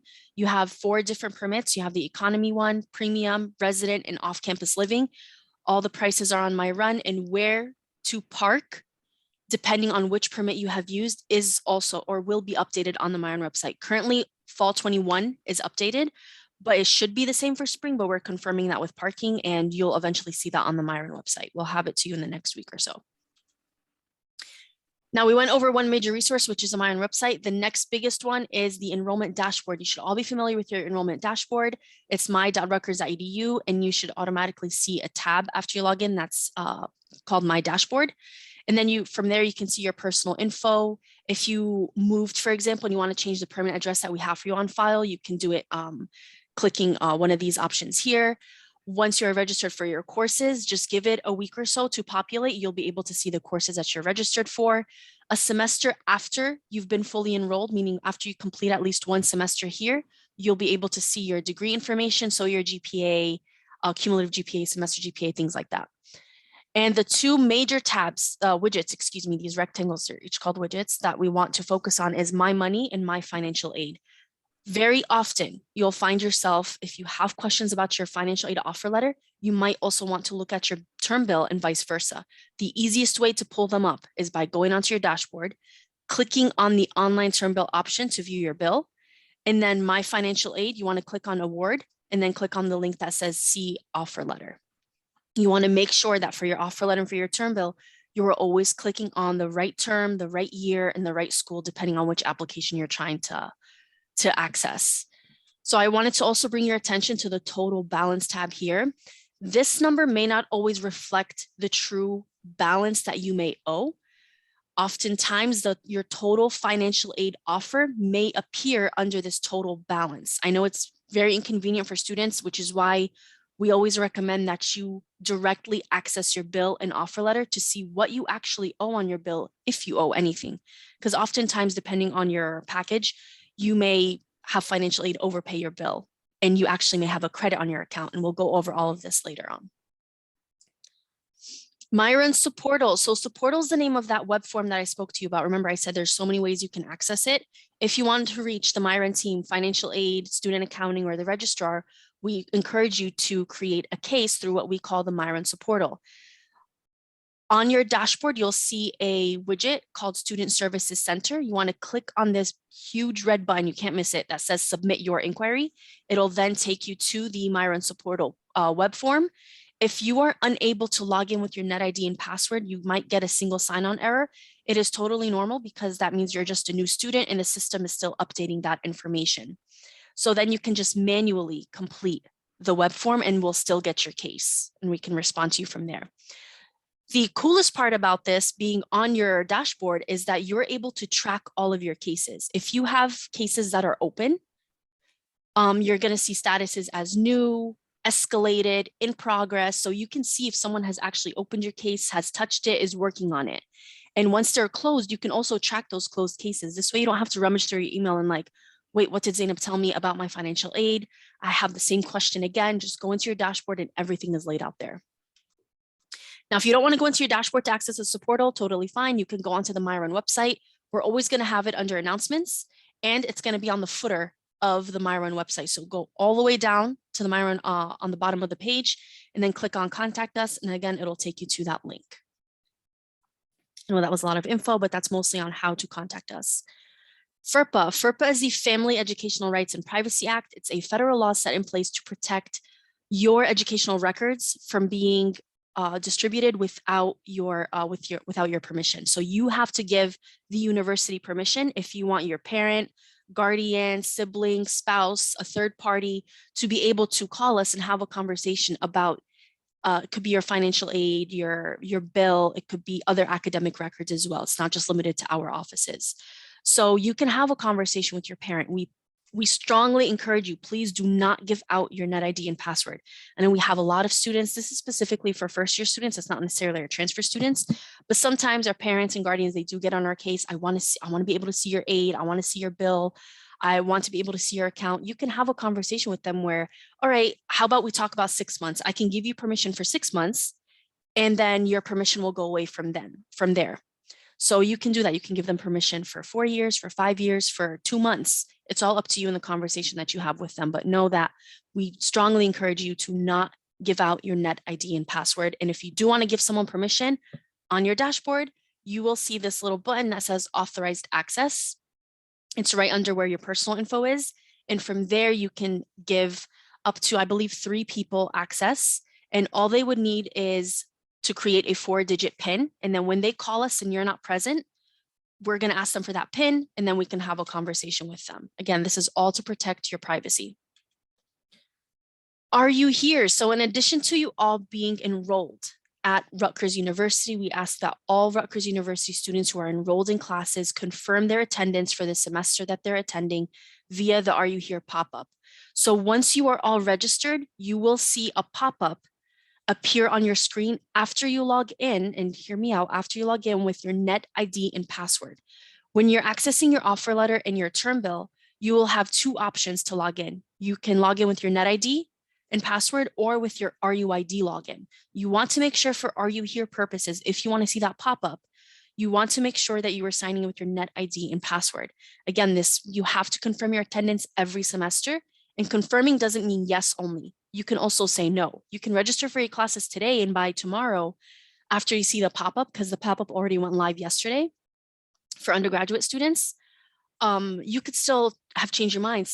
An emergency could have happened, family emergency, something that changed the fact that you are now unable probably to take those classes. So we do encourage you to have that conversation with your academic advisor first. But if you haven't filled out the pop-up and you are sure that you don't want to attend the spring 22 semester, then you want to go ahead and click no, I'm not attending. If for any reason you accidentally clicked no, I am not attending, you will get a second confirmation box basically saying, are you sure? So if you did make a mistake, go back and it'll take you back here, and then you want to click on yes, I'm attending. However, in addition to you clicking yes, because most of you will confirm your attendance with a yes, the system's also going to ask you to put in which address you are physically residing at for the upcoming term, which is spring 22. This is only for contact tracing and emergency purposes only. This does not replace the permanent address that we have on file for you. Again, on your dashboard, I showed you where you can go in and change that, update that information, but this is only for emergency and contact tracing purposes. All right, and then the second pop-up you'll receive after you hit yes is the financial responsibility statement. You want to hit agree to that. That is basically you accepting the financial responsibilities that come along with your enrollment for the term at Rutgers. And then the third pop-up you're going to see is thank you for completing the Are You Here process. And within 24 hours, we will then receive your response of yes or no. And important note, if you click no, and you confirm no, you are not attending, you will be dropped from your classes within 24 hours. So if it was a mistake, you accidentally hit no twice, just message us, call us, let us know, and we'll reverse that decision for you. Now, there's 4 reasons why students may not be able to see the Are You Here pop-up. The first one being that you are logging in with your RUID number instead of net ID. So please make sure for Are You Here purposes, you are signing in with your net ID and password. The second is that you need to disable the pop-up blocker. You'll know if you have the pop-up blocker disabled, enabled, excuse me, if you see a little window pop up on your URL, and it's going to have a little window icon with an X, just click on it and hit disable, excuse me. The third one is that you are not yet registered for classes. Our students get super excited. They're like, where's Are You Here pop-up? You have to register for classes first, and then you'll be able to see the pop-up. Fourth one is that you'll probably experience this next semester where, again, you're anxious about getting the Are You Here pop-up complete. It's just that it's not live yet. And usually it's 5 days before classes start. So for you guys, it did go live yesterday. So after you register, give it a day, and then you'll be able to see the pop-up. Some important dates, just like almost everything else that comes from our offices on for the One Stop and almost everything else on campus, whatever it is that we ask you to do always comes with a deadline. So January 12th is when it goes live. February 2nd is the deadline to complete the Are You Here? And if we don't have an answer for you on file, so if we don't have a yes or no, you will be automatically deregistered from your classes on February 3rd. So please make sure to get an answer in if you know that it's a yes or a no. All right, you'll get a break from me now. And I would like to introduce Ms. Sylvia Hall from Financial Aid to go over the financial aid part of this presentation. Thank you, Sylvia. Well, good morning and hello, everyone. It's so good to see so many faces here this morning. Welcome. Okay, so we're going to talk about a little bit about financial aid. This is just a reminder. This is just a list. It's like a to-do list. I suggest that everyone create one. So this way, whenever you're submitting documents, or if you need like a check-off list, you'll have everything you need and you can just check it off as you do it. So we're going to start with the funding your education. The first thing we want to do, if you have not already done so, is make sure you have your application, your FAFSA, free application for federal student aid. And the website is FAFSA, F-A-F-S-A, and our school code is 002629. You want to make sure that if you're for spring, you're going to be using the 2021-22 FAFSA, and you're using your 2019 federal taxes, okay? Also, because you're going to be attending in the fall, which is 22, and spring 23, make sure you can also go online now and complete the 22-23 FAFSA using your 2020 tax information. And please make sure you use your IRS data retrieval tool, and that's to avoid errors, okay? Also, are you pending any documents? Once we receive your FAFSA, you may be selected for verification. Right now, the Rutgers University, they're partnered with Inceptia, and they handle all of our verification. So we want to make sure that if they request information from you, documents, you want to submit it to the website that we have on file that you see right here. So students will be able to present a list of outstanding documents. You can also go to you want to make sure you have the latest version of the Adobe Reader, because if you don't, you may not be able to get in and submit those documents. So everything must be submitted online with Inceptia. Only submit documents that are requested. Please don't submit anything that is not requested, because then we'll have to use that document, okay?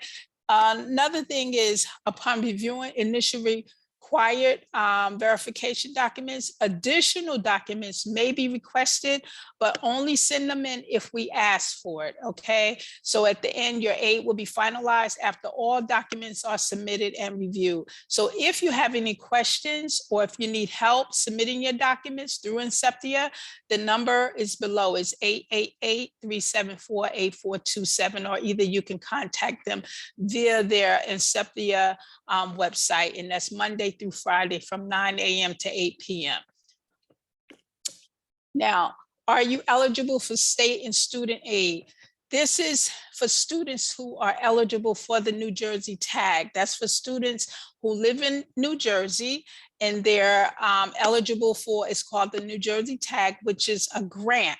This is something you don't have to pay back, but in order to receive it, you have to meet all deadlines. He said deadlines. You also have to have the FAFSA. You have to meet that deadline as well. You want to make sure if they require documents, you want to make sure that they have it. You must make sure that the documents are back to their office on time and what they request for. One of the things I suggest, if they ask for your tax information, it has to be your tax transcript. It would not be a home copy, which is a 1040. Okay, that's just for your FYI.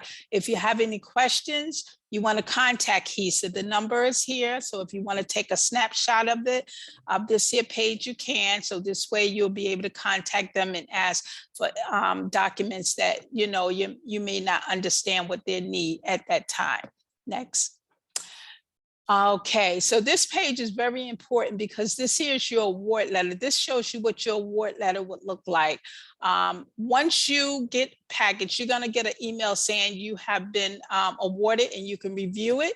You wanna log in. When you log in, you're gonna be using either your net ID or your Rutgers ID login or your community ID login. So right now, basically, you will log in with net ID and Rutgers ID, okay? And then you wanna select the school year, which would be 21-22, okay? And then you wanna also select the school, and then you go to view it. So this here gives you an idea. Like if you look at the number one, it shows options, view options. You can either view it in one page format, or either you will be able to review it as fall, spring, and summer. It'll tell you what your awards is. Okay, but right now, can you go back to that screen, please? Okay, I just wanted to look at where it says estimated direct costs. If you notice, it says estimated direct costs, estimated indirect, and total estimated cost of attendance. Whenever you see estimated, this is just an estimation of what it may cost you. That is not what you'll be paying. Next, please. So again, this here is your awards when the term is broke down. Okay, like I mentioned before, it's for the fall, winter, spring, and summer, and it'll be for that current year. So this way, when you see estimated, another thing with New Jersey Tag I want to bring out, if it says estimated, we have to wait till they finalize everything, because when you're being selected for verification, if they ask you for documents, the file has to be complete first, okay, and then they'll finalize it. Okay, so as long as it says estimated, you just want to make sure, contact TAG or HESA, make sure that they have everything they need to complete your file. And also, I just want to mention too, loans. All students get loans. When you fill out the FAFSA, it's a federal application. So the government automatically gives out loans without, you don't have to worry about having an approval or anything. It's a student loan. So if you decide that you don't want the loan, or after you review your term bill, and after you look at all your awards and you know you don't need it, you don't have to accept it. Next page. And this here page, this page right here is helping you to see if you decide that you don't want the loans, you can reduce them or you can decline them. So just keep in mind that you have to let us know, because if you don't, we're going to request documentation like an MPN, which is your master promissory note, and an entrance counseling. Those two documents lets you know that you are accepting the loans and that you understand how the loans work. Okay, so just make sure you take a look at your award letter and then versus your term bill to decide whether or not you need the loans, but you do not have to accept them if you don't need them.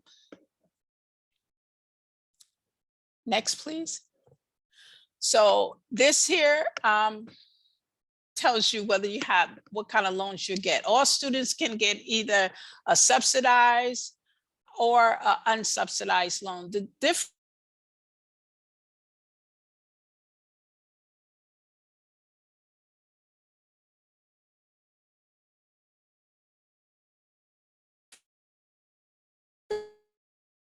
say it will accrue interest. Both loan rates right now is 3.73%. If you choose, you can only take one. If you want, the better loan is your subsidy loan, because the government is paying the interest for you. If you're a graduate student, the loan interest rate is 5.28%, and you only are eligible for unsubsidized loan. Next, please. So changes. When students are awarded, it is based on full-time. So if you decide full-time is 12 credits, but if you decide that you're gonna only be part-time, which is 6 credits, or maybe 9 credits, which is 3/4 time, you wanna let us know. What you wanna do on your award letter is called the data change form. So that form will allow you to either, like I mentioned before, you could reduce your loans, decline them. Your enrollment, that would be full-time or 12 credits, or either part-time 6. You want to check off and let us know how many credits you're taking, because if we award you for full-time, then and you decide you only want to attend part-time, we have to adjust that aid. And just for your FYI, New Jersey Tag, which is HESA, the requirement is 12 credits. Okay, for that, you have to be 12 credits. And you'll be able to look on your award letter for the DCF, or the data change form. And again, this here is just a enrollment chart. It lets you know 12 or more credits is full-time, 9 to 11.5 is 3/4 time, 6 to 8.5 is half-time, fewer than 6 is less than half-time. Okay, so these are some of the things that you can get. If you're full-time, you can receive if you're eligible for you can get the federal Pell Grant. You can receive your federal direct loan. Keep in mind that you do have to be at least half-time for that. The federal work-study program, you have to be at least half-time for that as well. The New Jersey Tag, again, full-time, which is 12 credits. And then we have other grants that the school offers, such as the Rutgers Assistance Grant, full-time with some exceptions, and the Rutgers Merit Scholarship, which is full-time also with some exceptions. And then we have private loans. So those loans, they vary by lender. Next, please. Next slide.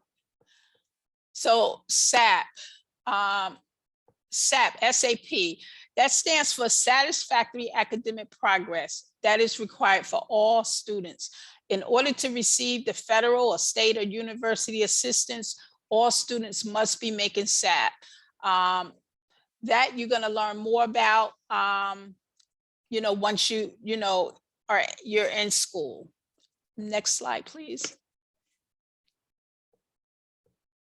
The Federal Work Study Program. You want to complete the application. That's going to be on the award letter. Once you get placed, you will receive a notification, view your federal work study job. It's actually federal work study. The program is like a part-time job, and it's nice because you can get paid every 2 weeks. You may see it on your award letter, but those funds is actually, you don't want to add it in to your term bill because it's actually going to be paid out to you. So you can view your employment authorization form. It'll have your department, the supervisor's information, and also the rate paid, and also how your federal work study limit. So you can either decline it or accept it. You're going to contact the supervisor and you're scheduling an interview with them, and they will be able to give you a little more information about the department, your hours. You can, explain to them and talk to them about the hours you would like to work and the days you would like to work, and they will make arrangements for you. Next slide, please.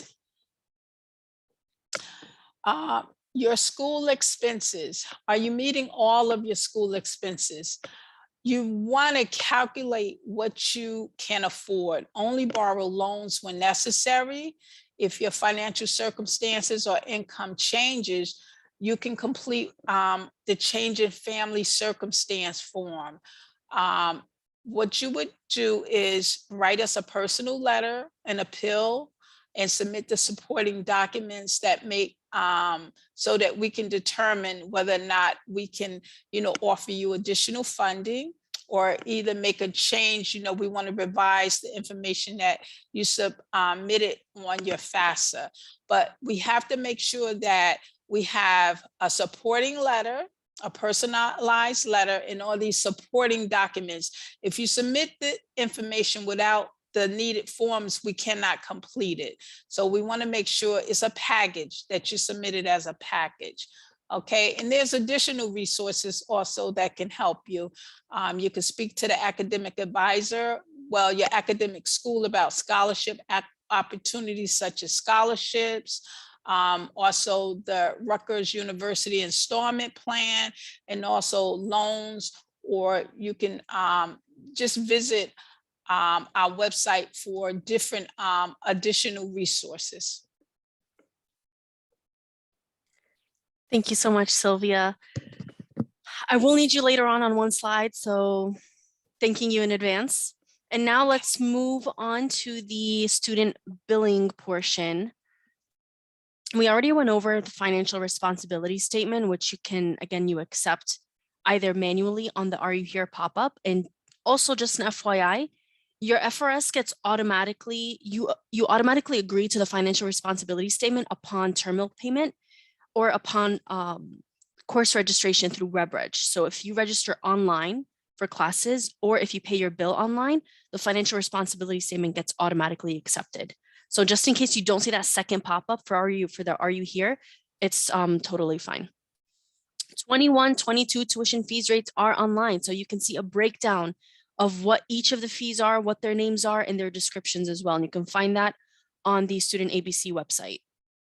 Additionally, we have payment plans. So Spring 22 payment plans are available. There is only, what's today, January 13th. So there's only one payment plan left because all the other three deadline to enroll has passed. So the last one you can sign up for is the February 5th deadline. So let's go over some requirements for the payment plan and what it would look like if you were to sign up for a payment plan today. So let's say your total bill that you had to pay off was $1,000. So that $1,000 you want to pay off via your tuition payment plan. The way it would work is you want to sign up for it today. So that means you are going to sign up for this 2-payment plan. So today you would pay a $50 non-refundable enrollment fee. That is mandatory and again, non-refundable. So you'll pay the $50 today in addition to the 25% required down payment of the $1,000. So you'll be paying the $250 plus the $50 today, and then the remaining 75% of the bill will be covered in those two payments. The first payment will be due February 15, and the last payment will be due March 15. So if you had signed up for an earlier payment plan, it would have been January 15, February 15, March 15. So payment plan payments are always due on the 15th of whatever month falls under that, the payment plan that you selected. All right, so let's say now you want to pay with your credit card. In addition to paying the $250 down payment plus the $50 non-refundable mandatory enrollment fee, you will also pay an additional 2.7% service fee. That's a credit card vendor fee, not a Rutgers fee. And if you want to avoid the 2.7% fee, then ditch the credit card or the debit card and pay via e-check. E-check stands for electronic check, and that takes money directly from your bank account. So if you have access to those funds, for example, if you're paying with your debit card, instead of choosing debit, just choose e-check, because if you do debit card, it's going to add the 2.7% service fee. Now, if credit card is your only option, you would unfortunately have to pay that way. But if it's debit card or through your bank, just select e-check because it is quicker, and it's also not quicker, sorry, it's minus the service fee, so it's free. All right, the next item to go over is health insurance. I understand that Teresa's team, the Health Promotion Division, already went over this, but this is just an FYI. Rutgers University requires all full-time enrolled students and all F&J Rutgers Visa sponsored students to have comprehensive health insurance on file. So that means that if you are covered by your own health insurance or your parent, guardian, spouse's health insurance, you have to remember to waive the health insurance that was given to you every semester. So you're going to do it in fall and you're going to do it again in spring. Let's say you don't have your own health insurance, but you're a full-time student. That means you need to take the university's health insurance if you're not working on getting your own outside of the universities. So this means that every semester you have to enroll. All right, so you're either waiving or enrolling every semester. There's no really question about it if you're full-time. So you're doing one or the other every term. I'm emphasizing every term because very often students forget to waive, and then they're stuck with either almost $1,000 rate for fall and over $1,000 rate for spring. So the reason why spring is more expensive than fall is because spring health insurance covers you from mid-January through mid-August. So spring throughout summer, whereas fall only covers you from the second half of August throughout the first half of January. All right, accessing your bill. I already showed you the quickest way to access your term bill, and that is through your dashboard by clicking on that little online term bill icon. However, if you don't have access to your dashboard, you don't feel like signing into your dashboard, this is a direct link to your term bill. So it's going to be finservices.rutgers.edu/OTB. OTB stands for online term bill. And again, just like your offer letter, it's going to ask you for it's going to give you two sign-in options, net ID or RUID. Remember, are you here? You need to sign in with your net ID and password. All right, and then after you sign in with your net ID, the current semester, the semester you are currently enrolled for, will auto-populate. So for you, it will be spring 22 semester, and then you want to hit continue, and it'll take you to that bill. I just wanted to bring everyone's attention to this part right here, which is a community login for your term bill. This is basically if you have provided authorized user access for, let's say, some type of third party. Again, it could be parent, a guardian, sibling, a spouse, someone who's not you, to be able to view and pay your bill. This does not replace FERPA. Remember, I showed you that little authorized user access button on your dashboard. That is to give them permission to call us or come visit us once we're open again in person to have a conversation in your absence. This does not replace that. Community ID login is just to view and pay your bill, nothing more than that. All right, so let's say you have your bill, you registered for classes, you can see what your bill is. You now will log in and this is what you'll see. We provided an overview and a very quick breakdown. We broke it down into 6 parts to help you understand how to read it. The first part up here is just basically a summary. It's going to show how many hours, term billable credit hours, if you have any financial holds from like a previous semester, and when your term bill is due, and also when you sign the FRS. So if you're on that Are You Here pop-up and you're like, wait, I didn't see that FRS pop-up, you can sign into your term bill and see when it was, when you agreed on it. Another important part here that I want to bring your attention to is this term billable credit hours. So oftentimes our students will either go from part-time to full-time or full-time to part-time, and they're like, is my term bill accurate to reflect that change that I made? So if I added 2 classes or if I took out 2 classes, did my term bill update? And the best way to see that is by going onto your bill and seeing this term billable credit hours. If you were 12 and now you're 6 and it says 6, then yes, your term bill has been updated. If you still see the 12, but you changed to 6, give the bill just 2 to 3 days to update, and then you'll be able to see the changes from there. Going further down, so part 2 here, outstanding balances, it is just a summary of 3 and 4, and it'll show you a total balance if you do have one. So just an FYI, a CR next to total payments just represents any payment made, including financial aid. Now, if you see a CR next to your total balance, that means that a possible refund is due to you due to an overpayment. So oftentimes, just as this student has as an example, oftentimes students will be given aid that overpays their bill. This is very normal. It happens very often. And once you see that CR in the balance, that means that you are now owed that money. Oftentimes we have students who go onto their bill and they're like, wait, why do I owe money? Why do I owe $1,000? You don't owe, that's money that's actually coming to you. So if we go further down to charges, this again breaks down everything, all your mandatory, non-mandatory fees, your tuition rate, and you'll also see, it's not pictured here, but in red, you will see a student health insurance premium, that premium charge for $1,363.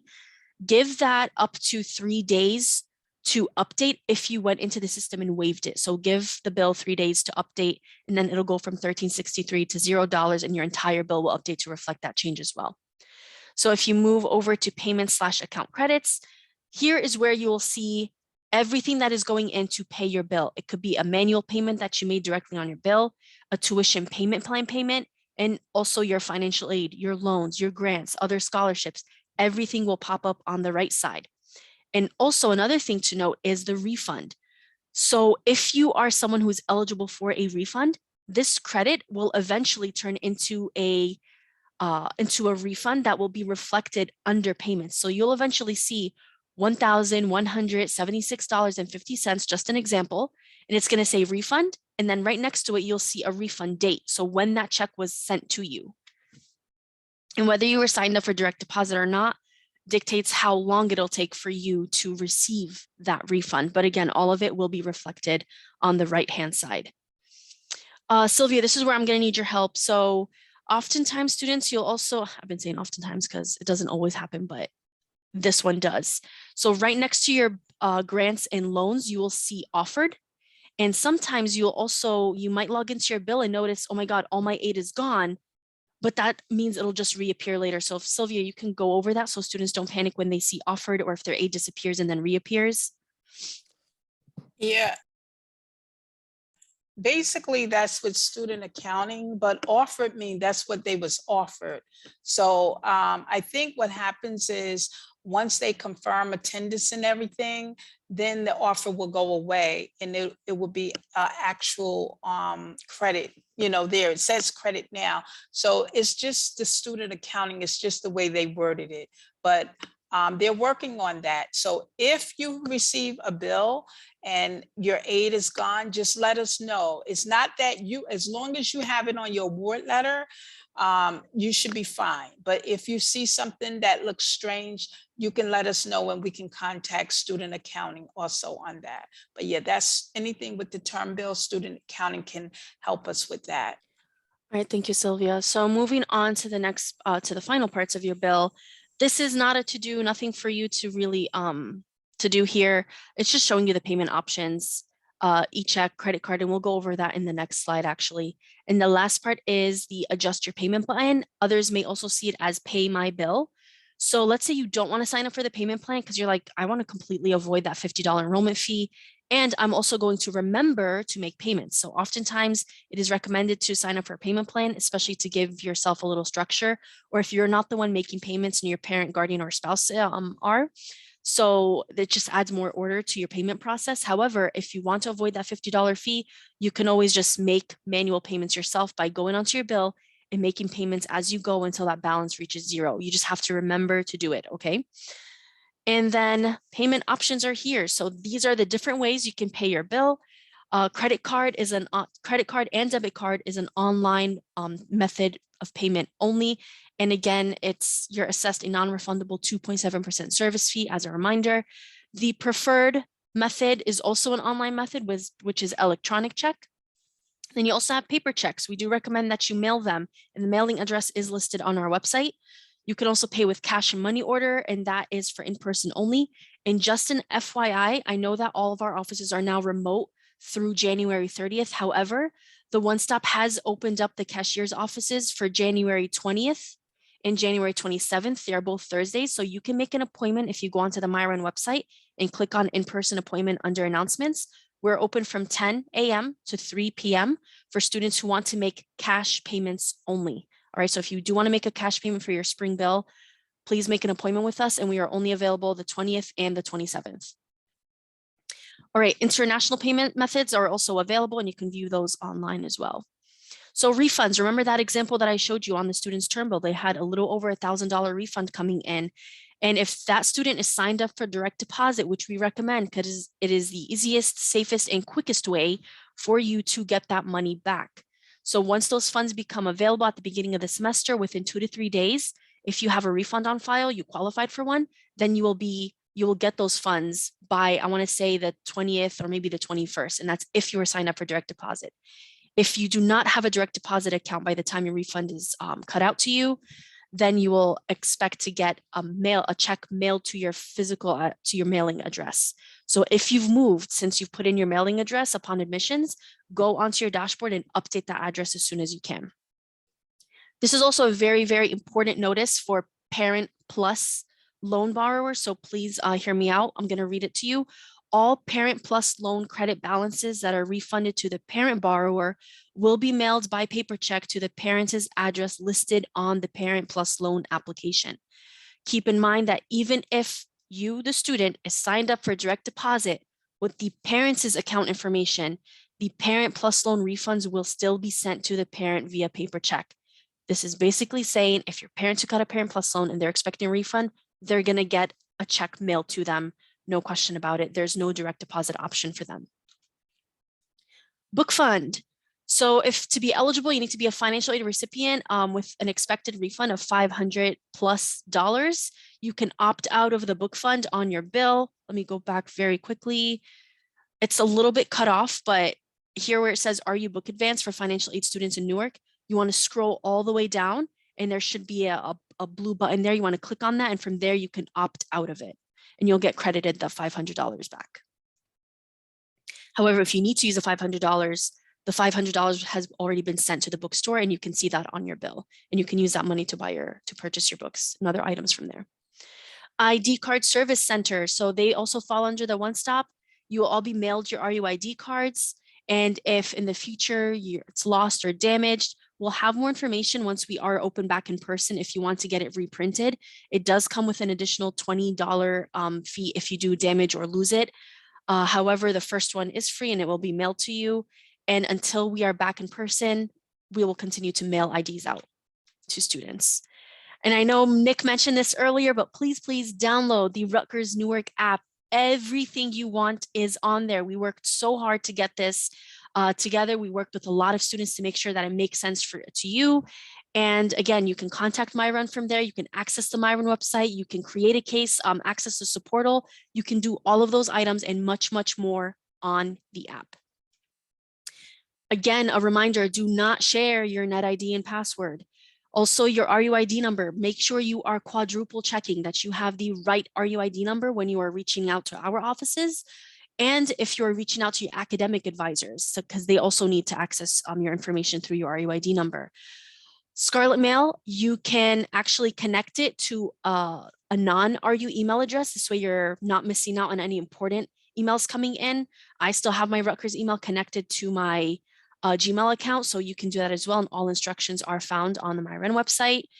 And in addition to texting us, calling us, coming in person once we're open again, we do have what we call the MyRun virtual counter hours.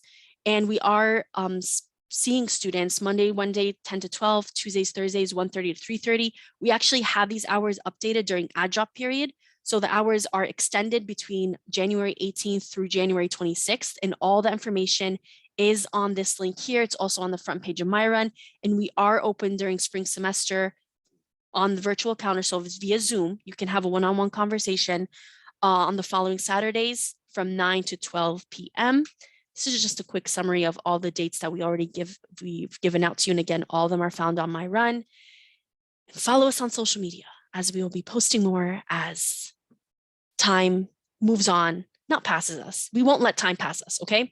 So go visit MyRun, follow us on Twitter, follow us on Instagram. Thank you all so much. I know this was a lot of information. And I know oftentimes it can be confusing, especially leaving one university, coming to another. Systems and other items may look different, but we are here to help you as best we can. Again, call us, text us, create a case. We are here to help. And please make sure when you're looking at your aid, look at your term bill, make sure you're looking at everything at the same time to make sure that you have the most accurate information before coming to contact us, because sometimes you just have to be looking at both areas to make sense of things. But again, any questions, we are here to help. Welcome again to Rutgers-Newark. And Nick, I'm not sure if we have time to look through the chat. I know I haven't looked at any of the questions coming in. Do we have time for that, or? Yeah, we could take 5 minutes for it. Absolutely. All right. Unless the OLs, which my favorite people on campus, shout out to the OLs for always killing it in the comments. I think they answered everything. I don't see anything. I think they've been hammering out most of them for you. I'm not surprised there. Thank you, OL, so much. Just looking for any outstanding ones. I don't see anything. If you have, okay. I have a No, quick question. Sure. When I go to the student accounts, I see my bill, but I don't see my account credits. But when I go to my Rutgers and I go to financial aid, I do see my total awards amount. So that happens sometimes for students, and that's just because it just hasn't crossed over to your bill. So there is a wait time. Sylvia, correct me if I'm saying that wrong. So you may oftentimes see you have your offer letter, it just hasn't crossed over to your term bill yet. So that is just a wait time. So that offer letter is accurate though? Yes. Okay, cool. Unless you change your enrollment status, meaning like you drop some credits or things like that, and you notify us, that is the offer that stands for now. Cool. All right, so usually by beginning of the semester, you should see that offered aid on your bill. Okay, so I should just basically, I'm so sorry. So Hello. I should just wait till the semester starts to see, because I see my balance, right? But Yeah. I don't, if I go to my HISA and I see the offer that they're covering, but I don't see it on my portal. Yeah. So I should just, sorry. Now, do you see it at least on your offer letter, or you don't see it on your offer letter at all? At all. All right, so then what I would do is you can give us a call so that we can look into your account. Again, I'm just gonna re-put in our number because we can then look into the HISA system to see if you have been offered and the HISA at least. Yeah, I'm calling them and they just don't pick up. Hold on, let me check the dashboard now. Gotta love technology. No, we have people available actually right now. Okay. Are you calling the 1766 number? Yes, I'm gonna call them right now. Yeah. All right. Yeah, do that because we have a bunch of people available to take calls. All right. So sometimes that does happen where we have to look into separate systems. We're either looking into the Rutgers system, we're looking into the state system or federal, whatever it is, to see if you have been awarded and if awards went through. And also, we also encourage students to look at their missing documents, so the required documents section, also under that My Financial Aid widget on their dashboard, to see if we are requesting any documents from you. And by we, I mean financial aid, and make sure to get all those documents in, because sometimes even if you submitted something, it may take up to 7 to 10 business days for us to receive and process that information, update your offer letter, and for that to reflect on your bill. So many of our processes are very manual and requires a lot of waiting time. So moving forward, if you do have missing documents, we highly encourage you to get those documents in as soon as you get a notification that we need them from you. Because again, it's very manual and it's a lot of wait time. Sometimes students will give us documents and we're like, you waited late to give it, and now you have to wait later for it to be processed, because now there's hundreds of other students doing the same exact thing and we're manually trying to process all items. So just being fully transparent about our timeline so that you don't think we're not answering you. It's just processing time is so long, especially during peak time, which is add drop period. So next week and also just the last 2 weeks alone. All right, I think that's all the questions. Again, anyone, if you have any questions right now or after the meeting, please give us a call. The call center is open from 8:30 to 4:30, and we are here to answer any and all of your questions. All right, even if it's not One Stop related, we'll be able to guide you on next steps. All right, I'll stop talking now. Thank you, Nick. That's wonderful. All right. Thank you, everyone. If we can just give a quick thank you to Zainab and Sylvia for taking the time out of their day to send you all this very important, very relevant information.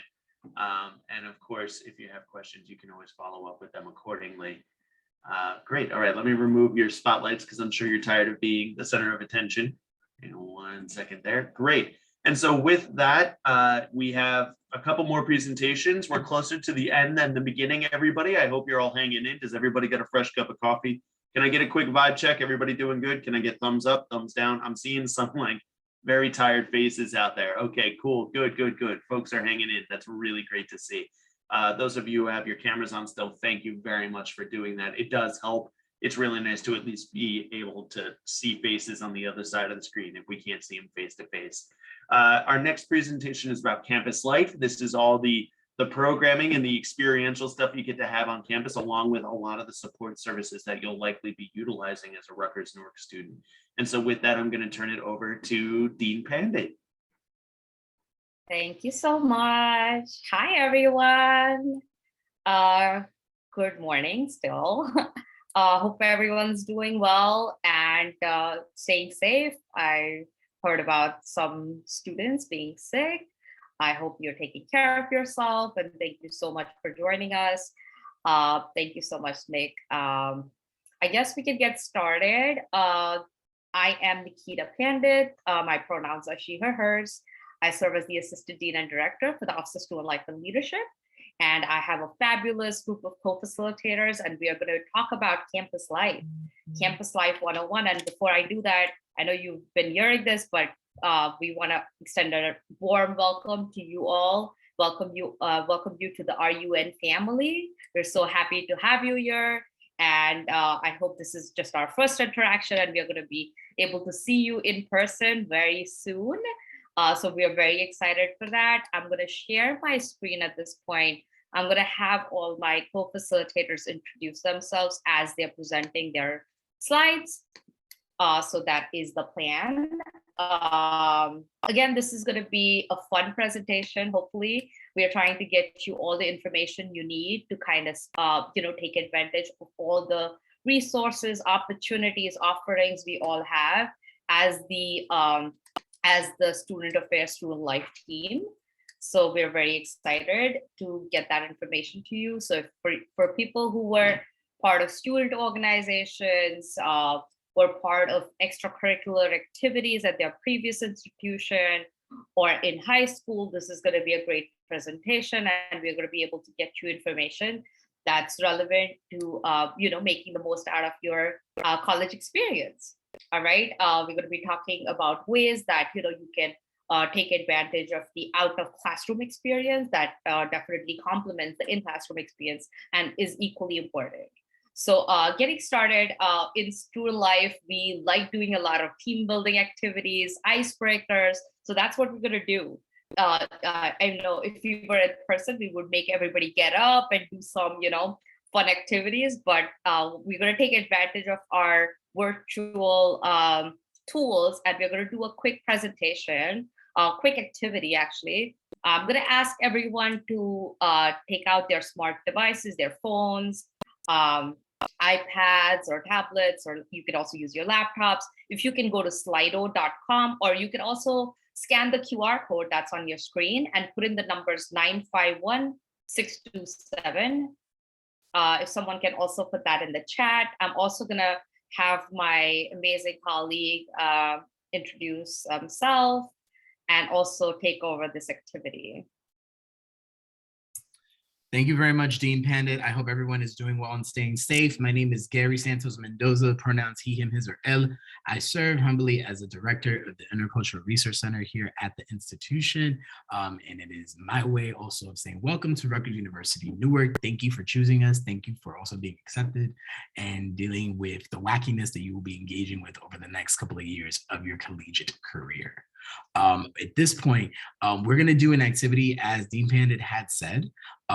It's kind of something we like to call word association. So you're going to see a question that comes up on the screen. And when you see the screen, you're going to put in the first word that comes to mind when you see it. And I'm getting shout outs for the background. Yes, I will provide it at the end of the presentation. Thanks, Jair. Hey, Yoli, I see you too. Hey, OL. Yoli's probably like judging me, like respond to my message. I'm gonna get to you today. With that said, I'm going to open up the share my screen, and you're gonna see it right now momentarily. So you should be able to see it right now. Allow me 1 second. Okay, cool. And I really love it because right when I go and share the screen, I think all of you caught the message early, because look what's going on. So what you can see is the first question was, what is your why of getting this degree? We wanted to center you first and say, like, why is it that you're getting this collegiate degree? Why do you need to get this degree? The reason why is that we want to just give you that question for you to really get in that space of like, why? You know, think of it as a why. Think of it as when you're going through the classes and things you're going to be experiencing, you know, your why and why you're getting this degree. Some of those answers will start to pop up anonymously, so we don't know what you said, but we do see as a community what you did put in. So someone put in 951627. That's interesting because that's the code, but I think it was a reminder. But with everything else, we have some answers in relation to expand knowledge, better opportunities to get a better job in life, to start my road to success and abundance, financial stability, make money, better lifestyle, creativeness, service, wellness, and success, passion, better opportunities, knowledge. As you can notice, the larger the answers get is the ones that are coming from the folks who are answering the question. So there's more people answering that same, using that same answer on the screen. So just to understand, like, why is my answer small and theirs is bigger? So that's why. This is pretty cool. First generation college students, shout out to all the first generation college students. Yeah, I know the struggle. With that being said, let's move on to our next question. Our next question is, what are some examples of conduct violations? So here at Rutgers University Newark, we wanted to ask this question because we wanted to kind of start you to engage on what you think in advance are examples of conduct violations, especially within the culture of Rutgers University Newark, to understand that there's things that are permitted and not permitted on campus. And if you do anything wrong, there will be a developmental conversation to happen your way from our Office of Community Standards and Student Development. Some things that are here are smoking pot in the dorms, sexual harassment. Smoking pot in the dorms, I just want to quickly say yes, only for the fact that you may have heard that pot is legal in the state of Jersey, but just remember the difference between state of Jersey and Rutgers University. So, you know, that's a different kind of viewpoint to think about. So just putting that up in advance. I see plagiarism, yeah, that's a huge one. Sexual harassment is a huge one. Drugs is a huge one. Fights, drugs, cheating, people putting cheating a lot. So those are some, yeah, those are some good examples of the conduct violation, violence, discrimination. So some things just to keep on the front end that are examples of conduct violations if you do enter the campus. So that is something we want to say. We also want to say as somewhat of a community violation is the mask wearing. So we also understand everyone has a different stance on masks, but here at Rutgers University, New York, we're asking everyone to wear face coverings at all times when entering all campus buildings. So that is something that we want to give you the friendly reminder now, because you will have a conversation with our community standards area if you're not wearing your face covering in and out of Rutgers University buildings. So I just wanted to point that out there for the record. Last question we have is, what was the last song you listened to? Now, I do want to say that if you're having issues with this, please put it in the chat. We've had some folks in the past have issues with this question because it may not pop up. So let's make sure that you're able to answer it. And if not, just put it in the chat because we're kind of wanting to see, like, what was the last song you listened to? So, you know, oh, and it's gone. Oh, and it's back and something's up. Okay, cool. So there we, oh, yay, okay, we got it. We got the results. There we go. We have Baby Shark, Cold Heart, Gunna by Pusha P, Who Wants to Know, God's Plan, Denadia. And really, in all honesty, it also, I want you to look at this also as this is the diversity of music of folks that are coming into the Rutgers community, that these are the people you won't be, you know, connecting with, talking with, you know, maybe understanding, needing to understand. Like, you know, this is where everybody comes from. So I think nothing much better than music to bring a community together. And usually that was our purpose with that last question. And then for some folks on the staff to download some songs that they may find interesting. Like Baby Shark, I feel like that is like the bomb in the sense of like, that is a top 10. Like you can never go wrong with Baby Shark. I'm just kidding. With that being said, I appreciate everyone participating as part of this. And, you know, surprise, there'll be a second one of these at the end. So at this time, I'm going to stop sharing my screen and I'm going to share it right back to Dean Panda to continue our presentation.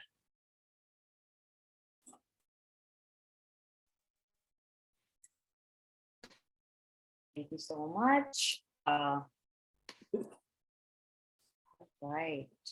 We're going to be talking about new student programs, and that's I'm going to have Director Jeremiah talk about some of our new student programs that are accessible for all of you.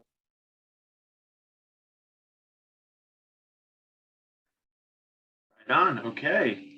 Dean Bennett, I'm not seeing your parent. Oh, there it comes. Here we go. I'm seeing your presenter view. Do you mind switching? Oh, okay. Mm-hmm. One more go. Here we go, everyone. So while Dean Pandon's working with that on the back end, once again, I'm Nick Jeremiah, Director of New Student and Family Programs, and I've been your MC for the whole day. Yeah. But part of my role, primarily my role, in addition to sort of overseeing orientation and getting you all used to and comfortable with campus, is also running some of our programming for families and developing some of our integration programming around the campus. So coming up for us will be Winterfest, and you can see the flyer there. That'll be taking place the second week of classes, the week of the 24th. And these are things like our Career and Opportunity Expo, which will be taking place that Monday, Winter Ball, all sorts of resource fairs and opportunities for you to engage in the campus community. Now, many of you, in fact, the vast majority of you are transfer students who are coming from community colleges or other four-year universities. And being completely candid with you, I myself was a transfer from a community college to Rutgers University as well. And so I wholly understand how overwhelming that transition can be and how tough it can be to sort of find your space on a new campus and start to integrate, and how overwhelming that can be.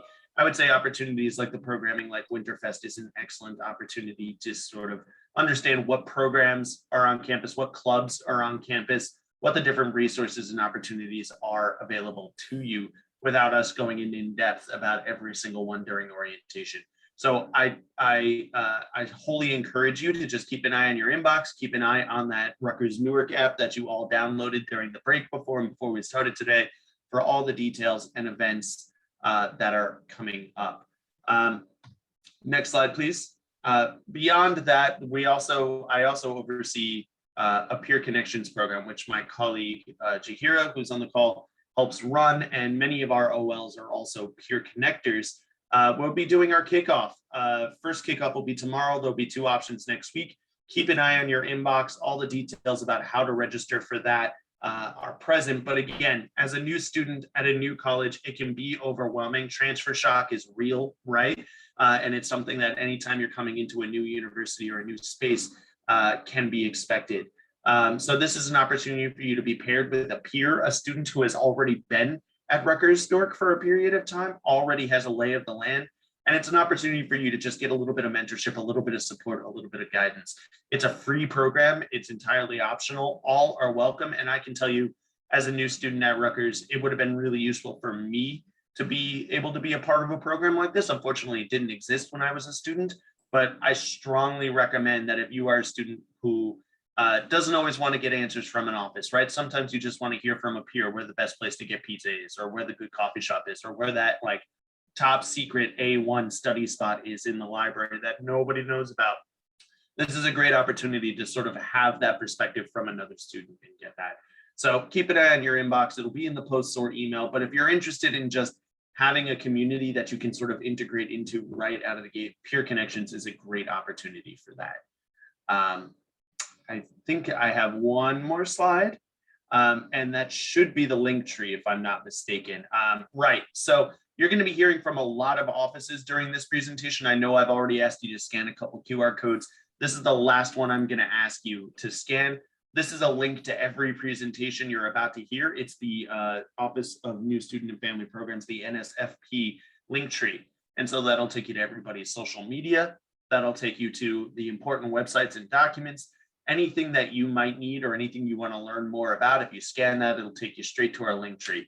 If you haven't downloaded the app, it's the second option in there as well. So you can kill 2 birds with 1 stone, get the app, get everything in there, but also check out all the other offices.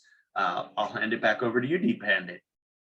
Thank you so much. I apologize for the slight delay that we are having in the presentation, but it's a perfect time to have an unstable internet connection. Hope everyone can see my slide. I'm going to be talking about Office of Student Life and Leadership. And again, just to kind of give a brief overview, our office basically is responsible for creating a holistic and student-centered programming calendar that engages students in their student development. And I always say this, I myself was a transfer student and I'm a proud double alum of Rutgers-Newark. So I'll say this, as a transfer student, it's hard to make connections. And, you don't have that time in the beginning to kind of, get acclimated and things. So I feel like taking advantage of all the various things that we are talking about from the very beginning is going to be the key for you all to be successful. And, you want to basically stand apart from all the other people who are applying to grad school, who are applying for jobs. So I think being involved in the programming that we're talking about is a great way to really make the most out of your college experience. 1, because you already paid for it. And 2, because you want to kind of, stand out from the rest of the people, right? Rest of the people who are probably going to be doing similar things as well. And this group has been great, by the way. I've been listening to some of the questions that you're putting in the chat and asking facilitators. So keep that up. And I'm very confident that you all are going to be, we're going to be seeing you all in all our events and programming. So firstly, campus-wide programs, right? We want to make sure that we bring our entire diverse student population together. So our campus-wide programming helps do that. We have all kinds of things we are starting off with. As Nick mentioned, we're going to in the fall semester. We have concerts, movie screenings, all kinds of things. So that's something you can take advantage of. Leadership development programming is very important. We want to make sure that we are engaging all our emerging and experienced student leaders in their personal and professional development. So we have a variety of programs like workshops and retreats to kind of foster that. Also community engagement. You'll hear the words in Newark, off Newark a lot.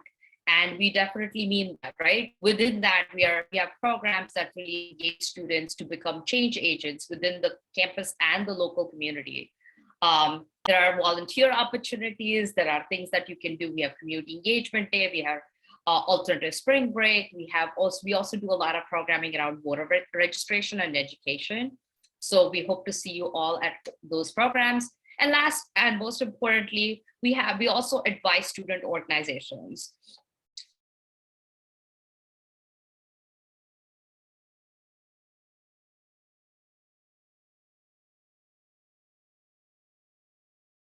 Oh no, Hey, I think we everybody. Okay, so as we Go know, ahead, that Gary. happens with, this is the disruption of the internet portion of our presentation. So we just want to give everybody like that check-in to be like, are y'all doing good? Y'all great?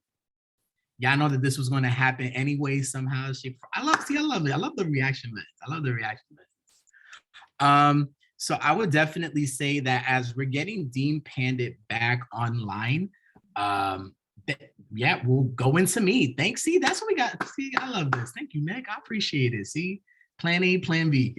So all this to say is that please get involved with the Office of Student Life and Leadership. There's a lot of opportunities to connect.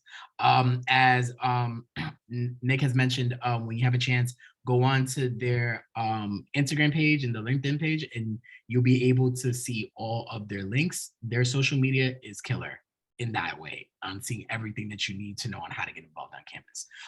In my end, I handle the diversity, equity, inclusions branch of the division. More or less, our goal is to help facilitate conversations with our students, understand their identity of what they're bringing into our Rutgers University Newark community. And as a director with the rest of my amazing staff who are in charge of our LGBTQ and undocu student services areas, they're able to, all of us come together with our amazing graduate coordinators to come up with solutions through events, programs, and services for our campus community. So some of those things also include dialogue and discussion work, diversity education, advising, and most importantly, getting you connected to the institution. I think that's one of the big things that, as all of you are coming to Rutgers University Newark, is really just connecting and really getting to know who we are. We preach community as part of the diversity, equity, inclusion space. And now more than ever, now during a pandemic of COVID, now that we're coming in, that's our job. And in a sense, we want to be able to help provide that to you with providing opportunities for social interactions and through our, events, programs, and services, some personal, professional, and social development. Within that, there's some questions we kept right there. So in case you want to know who we are, what we do, the big thing is, how does this office help me? I think one of the biggest things about how does this help you is that when you're going into the environment, when dealing with the grad, you got to think of this like 4 or 5 years down the road. When you're done with your degree, you're going to be in a space where you're going to have to work with different people. Some that you have never met before, some that you've never spoken before, that comes with different ideas, lived experiences, so on and so forth. So why not come to us in our space where we provide the education and the experiences and the opportunities, just like the rest of my colleagues, to be able to engage you to understand not only about your identity, empower you in a space that you can talk about that identity, and then as well through your skills and talents, provide that to the Rutgers University Newark community, that you'll hopefully gain the life skills to move forward if you decide to open up a business, if you're deciding to be part of the workforce, if it's the military, whatever that looks like. So all this is to say is that we kind of help you, give you those tools like understand pronouns, understand the importance of diversity, equity, and inclusion, all that fabulousness. Nick, next slide. So what do you do next to get involved with our space? There's some 3 things I would recommend. So one of those would be to connect with a culturally identity-based group. If you don't identify with any of the groups that are there, like if there's an interest of a group that you wanted to get to learn more, that is this opportunity to get to learn more and be able to see, like, you know what, I may identify as Puerto Rican Ecuadorian, but I kind of want to learn about the Filipino kind of culture. There's the Filipino Student Association. All of our organizations are open to Rutgers University Newark students, and we want you to really have that time to immerse and engage with the diversity that is our campus. Another thing is to attend our virtual or physical lounges. We will be hopefully opening our lounges very soon for our undocu and LGBTQ student service communities. Those are our physical lounges, but they are open to all Rutgers University Newark students. We want to make sure that you're connected as possible, and most importantly, being able to engage to understand the nuances and culture that is Rutgers University Newark. Lastly, like what everyone has been talking about, peer-to-peer. So with that involvement in getting part of a group to, learn from upperclassmen or upper class folks in relation to how to be connected on campus through undocumented ambassadors, LGBT curators, or our D-squared. So more or less in a nutshell, you'd be paired up to do things within the university. With our positions, they are paid. So our raters, our ambassadors, and our D-squared, we do provide a stipend if you do end up being a leader in this. But most importantly, it's open to all folks at the Rutgers-Newark community who would want to be able to learn on how to be an advocate, how to advocate, how to be an ally, or more or less how you can connect with these populations. And then specifically last, there are additional resources for our undocumented students that are here in this conversation. Shout out to you. Thank you for choosing us. There is a lawyer that is able to help in relation to your DACA cases, in relation to other needs that you may have when being a Rutgers University New York student. You do have that opportunity. For our LGBTQ or queer and trans students, shout out to y'all as well. We do have support in relation to how do we guide you through the name change process. If you're looking to go with your preferred name, that's something we do as well. And most importantly, we do have our full-time staff that will be able to engage and provide you all the resources as needed.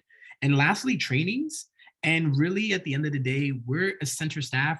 We have emotional labor with the populations we work with because of the fact that we want to see all of you succeed. That's the reason we're in our roles. And working in DEI can be sometimes day by day. We don't know what may happen, especially during like this moment of transition for all of you. But the biggest things to also realize is that we're here for you. We want to be that extended family for you. And that means please come to us. Please come to us through email, through contacting us, through meetings, through being involved with us through our center. And we can be able to guide you with the tools that you'll need to move forward. So I definitely want to say, we are happy that you've chosen us. Welcome to Rutgers University Newark. And I do want to give it now to my colleagues at Community Standards to continue the next part of their presentation. Okay. Thank you, Gary. Now, good morning, good afternoon. I think, no, now it's afternoon. So good afternoon, everyone. My name is Jose Gomez. I am the program coordinator for the Office of Community Standards and Student Development. And I'm going to be talking to you a little bit about what our office is and who we are essentially. But also wanted to let you know, aside from my role, we also have Michael Smallis, who is the Assistant Dean / Director of the Office of Community Standards, also on the call. And we also have our graduate assistant, Bisoy, on the call as well. They're also part of the team within Community Standards. So just want to make sure I shout them out real quick before I get started with this portion of the presentation. So who are we, right? Essentially, our office is responsible for investigating and adjudicating all alleged instances of student misconduct. And the best way to remember what our mission is, think of it as the 5 C's, because we create and cultivate a caring campus community. The 5 C's, that's the best way to remember our mission, which is that we create and cultivate, or we strive to create and cultivate a caring campus community, the 5 C's, right? So that is the best way to remember our mission, is through the 5 C's. Remember those 5 C's as you think of community standards, all right? So, how can you be a caring campus community member, right? So there's 5 different steps that you can do to become a part of our community in this essence through our office. So step 1, you want to definitely sign up for our email list as provided by Nick earlier through his barcode. You'll be able to access information from our office on how you can sign up and so much more. So definitely be sure to check out the link that was provided in the barcode that was provided earlier by New Student Family Programs, because they have our information there as well.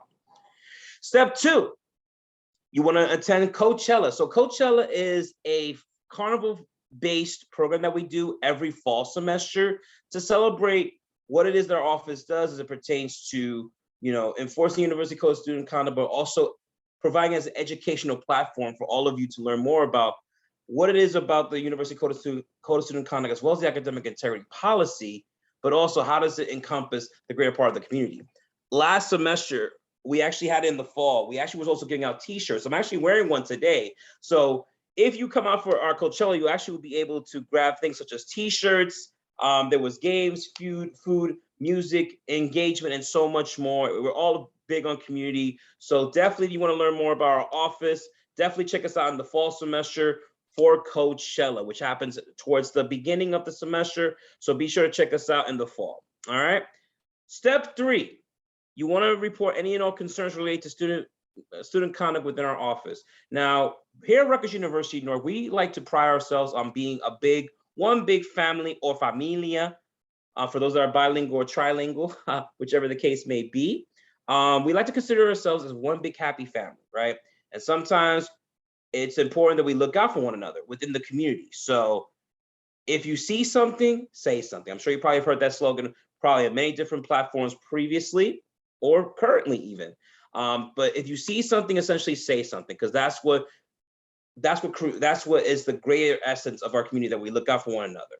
So whether it's a person of concern, or whether it's regarding a violation, it's important that we always report all concerns related to student conduct within our office, so that we can be able to provide the best resources and the best form of education we can provide, so that we can make you all into ethnical leaders, which actually brings me to my next step, which is to sign up for the Ethnical Leadership Certificate Program. Now, what is this program, right? So the Ethnical Leadership Certificate Program, which is actually conducted by our fabulous graduate assistant, B. Soy, who's on the call. Essentially, the Ethical Leadership Certificate Program is a series of workshops, as well as Know Your Code tablings, where you get to learn more on what it is to be an ethnical leader and how it contributes to your growth. So this is actually one of many certification programs that we offer here at Rutgers University Newark. At least this is one we offer through our office. I would definitely look into seeing which other certifications are provided through our community. So this is actually a certificate program that you're gonna be able to put on your resume. So this is definitely a resume booster. How do we apply? You can definitely find out. We can definitely provide more information on that towards the end. But yes, definitely the Ethical Leadership Certificate Program is a resume booster. So definitely be on the lookout for that. Providing more information on how you can sign up. It's a year-long program. We're actually already in the middle of the halfway point already. So, I mean, we can definitely talk more about that later on, but definitely signing up for the Ethical Leadership Certificate Program as a way for you to enhance your skill set and best prepare you to become ethical leaders as you step outside of life after Rutgers University Newark. So that's definitely one. And then last but not least, join Honor Council. So Honor Council is, as Dean Pandit alluded to earlier, about student organizations. There are many student organizations that are available on campus, one of which is Honor Council, which is a student organization that is ran through our office in order to provide more information, to provide more context on what it is to be an ethical leader and what it means to understand the University Code of Student Conduct, as well as the academic integrity policy. And they also provide programming, educational workshops, as well as other forms of programming, as well as social. And then, as being part of the Honor Council, you also have an opportunity to serve as part of the Campus Appeals Committee, as well as university hearings. So you get to serve as student representatives of these proceedings through the Honor Council. So these are definitely this and other opportunities that are served through the Honor Council. So these are just some of the five ways for you to become a part of our caring campus community. And on behalf of the Office of Community Standards and Student Development, we'd like to welcome you all to Rutgers University Newark. I do want to provide a little bit of time for our Assistant Dean / Director to have any closing remarks from our end. So I'll pass it off to Michael. Oh, thank you, Jose. Fantastic presentation. And no, we're just so happy that you're all joining us at the Rutgers-Newark campus. It's a wonderful community. We're so happy you're going to be a part of it. And as Jose said, we want you to be a part of it. We're on the 3rd floor in the Paul Robeson Center, and we're always there. We're always available for you. And just don't be afraid to be a part of it. And as Jose said, if you see something, let us know. If you want to be a part of us, just come and be a part of it. And Bisoy and Jose will be there for us. So welcome. Thank you. Thank you. And we'll pass it along to our good folks over at Veterans Affairs. So take it away. All right, thank you, Jose. Again, I just want to welcome everyone. We're the Office of Veteran Affairs. We take care of current veterans, current military members and their dependents. When I say military members, we also include ROTC My name is Louis Valderrama. I am the program coordinator. So basically what our office does is we cater to that specific population to process their VA educational benefits and offer on and off campus resources as it relates to our veteran and military affiliations. So with that being said, it's okay if you're not a veteran. I know we do have some students going in their second year or sometimes their junior year, they'll go in the military, and just know that our office is here to provide these services and programs for you. And we also have volunteer opportunities with our veteran organization, student organization, and just be on the lookout. And I would say follow us on Instagram, and if you need to email us, I posted that on the chat for you guys. With that being said, thank you, Jose. I'm gonna pass it on to the Assistant Director of Veteran Affairs. All right, good afternoon, folks. Thank you for giving us the time to speak with you. Louis pretty much covered it, but just to reiterate, if you know of anybody in your classes that is a veteran of the armed forces, currently serving, or their parents or spouse or in the military or veterans themselves, send them our way. We don't always catch everybody as they come into Rutgers-Newark, so we appreciate if you would just pass our information on. Like Louis said, please follow us on social media, find us on YouTube as well. And the Rutgers Student Veteran Organization, we do advise them. They are a special interest student org, and they are not only for our students, veteran military dependent students. If anybody is interested in knowing more about issues that veterans and service members are concerned with, wants to volunteer and help out with community service, or just get to know some different folks on campus, please find the RSVO on RadarLink, and they will be happy to get to know you better and join them on their in their events. Thank you for your time. Hi, everyone. My name is Cassandra Pagan, and I am the Communications and Marketing Coordinator for the Division of Student Affairs. I just want to say a special shout out to Nick and Zainab for touching on this topic a little bit earlier in our presentations, but I just want to take a few moments today to talk about our Rutgers-Newark app and elaborate on some of our special features that we're excited to provide to you all today. So if you don't already have the app downloaded, you can quickly scan the QR code on the PowerPoint slide, or just type in Rutgers-Newark in the Google Play or App Store and look for the app with the red Newark R and the white background. You may notice that there are several different Rutgers apps that are currently existing in the App Store. So I just want to clarify the point that if you are searching for the app, just please look for the app icon that is displayed in the center of the PowerPoint slide on your screens. So one of the first things that you'll be prompted to do after downloading is logging in with your NetID information. So this NetID integration actually allows the app to populate your class schedule and assignments directly into the app. So it makes it a lot easier for you to stay up to date with your classes. And the added benefit is that you don't need to log in to your app several times. Once you log into your app, you can see your schedule and it will remain logged in. So you'll always see your schedule and your assignments on the go whenever you need it. Another cool feature within the app is our events calendar. So with this feature, you're actually able to preview upcoming student life events on campus, stay on top of any important registration, academic deadlines, and access event virtual meeting links, which will be especially important as we are starting the semester off remotely. So this will give you all the opportunity to join in on some of our fun and exciting virtual events that we do have scheduled for the first few weeks of the semester. I know that Nick touched on this earlier, but we will be having Winterfest coming up the second week of the semester, and all that login information will be available through the app. One specific feature I want to highlight is push notifications. So when you do download the app, you will be prompted to allow for push notifications, and this is something that we strongly encourage all students to do. This just ensures that you receive important notifications from the university, including any emergency closures, delays, and any crucial academic reminders. Lastly, I know that we'll be starting the semester off remotely, but once it is finally safe to transition to in-person classes, I think one of the biggest struggles that incoming and new students have is just figuring out how to navigate your class schedule when you're finally on campus. So one of the cool features in the app is that we actually have a campus map. So you can actually type in any location on campus, like Conklin Hall or the Golden Dome Athletic Center or Blumenthal, wherever your classes may be. And it automatically pops up the location. You can click on the address it provides, and it will open up either Apple Maps or Google Maps, and it can provide you both walkable and drivable directions, depending on how far you are from campus. So you can definitely feel confident that when we are back on campus, you will be fully set to navigate the whole campus environment.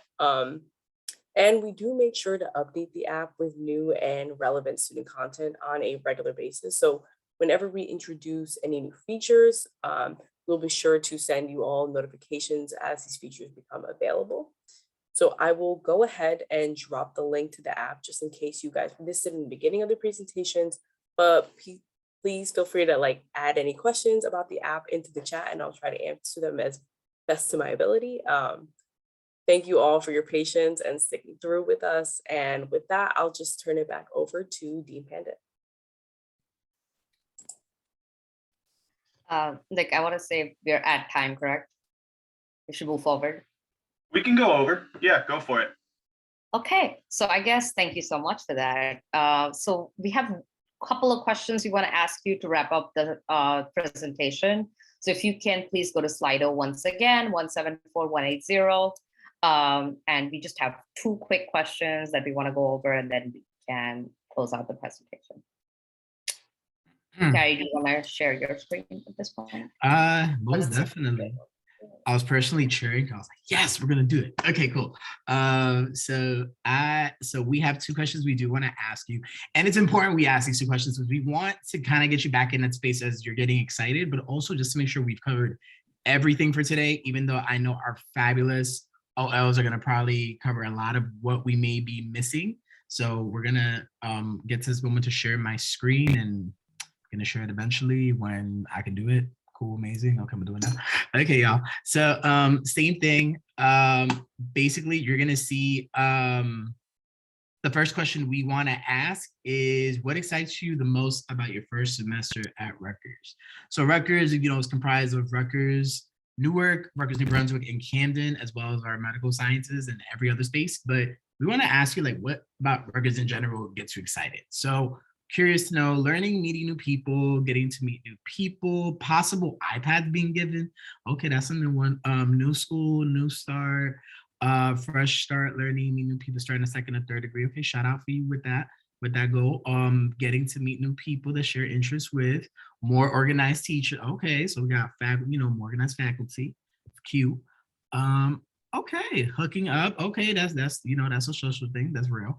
What else we got? New friends, real college, all these things. Okay, cool, amazing. So attending a university and all the fabulousness that are there. So we do have one final question to ask you. Based on everything you have heard from us, what can we do for you? By that, we are saying that you've seen an array of so many presentations today, conversations, I think some ways promoting why you should do this or why you should do that, or why you need to learn about the bill, why you need to get involved with us. We want to know if there's anything else that may be still on your mind that you need some sort of confirmatory or question that you have, and there probably will be, because that's the way we want to be able to approach to make sure you have a successful semester and successful academic career with us. The one thing I am seeing is listen to us. I think that is very crucial and important. I know Dean Pandit would have said this in the presentation. This has not been registered again. You are paying student fees to be here. You are capable and able to ask questions or what you need to ask in relation to your experience. So we want to listen to you to make sure that as we're going through programming, events, if we want to go through how we handle things, that we're listening to you. So yes, there is a space for that. I need help registering for classes. Thankfully, you're going to have that conversation with advising that we're going to probably guide you through that. So it's going to be a big thing. Continue being awesome. That's the whole team. So the whole team, thanks you for that comment. More financial help. Okay, we will definitely do more financial help. Definitely, I would say look up them scholarships. Talk to the financial aid office, because I definitely want to be able to provide you with what we can as a team. But there are definitely some folks that are tools and tricks of the trade that are experts in that. What else? Directions on campus. I'm surprised I haven't heard the parking one yet. But that's probably going to come up too. But directions to get to campus, there's ways. Response faster. Please provide us with much more specifics. What do you mean by that? Response fast. There's so many ways we can respond quicker. We're doing it by this, but we're curious to learn more. Gary, you're the best. Okay, I'll give it to the team. Thank you, team, for making me the best. I appreciate it because we all did it together, but thank you for the love. How does parking work? Thank you. We got the parking question. I think our OLs are going to be able to answer their experiences of vivid stories with parking.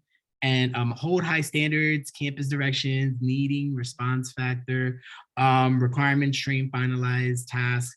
These are all big things. Commuting, yeah, I know, trust me, is a struggle. The strap hanger life, I know. What is the car rule? Hopefully some of our OLs are definitely getting ready to answer some of these questions.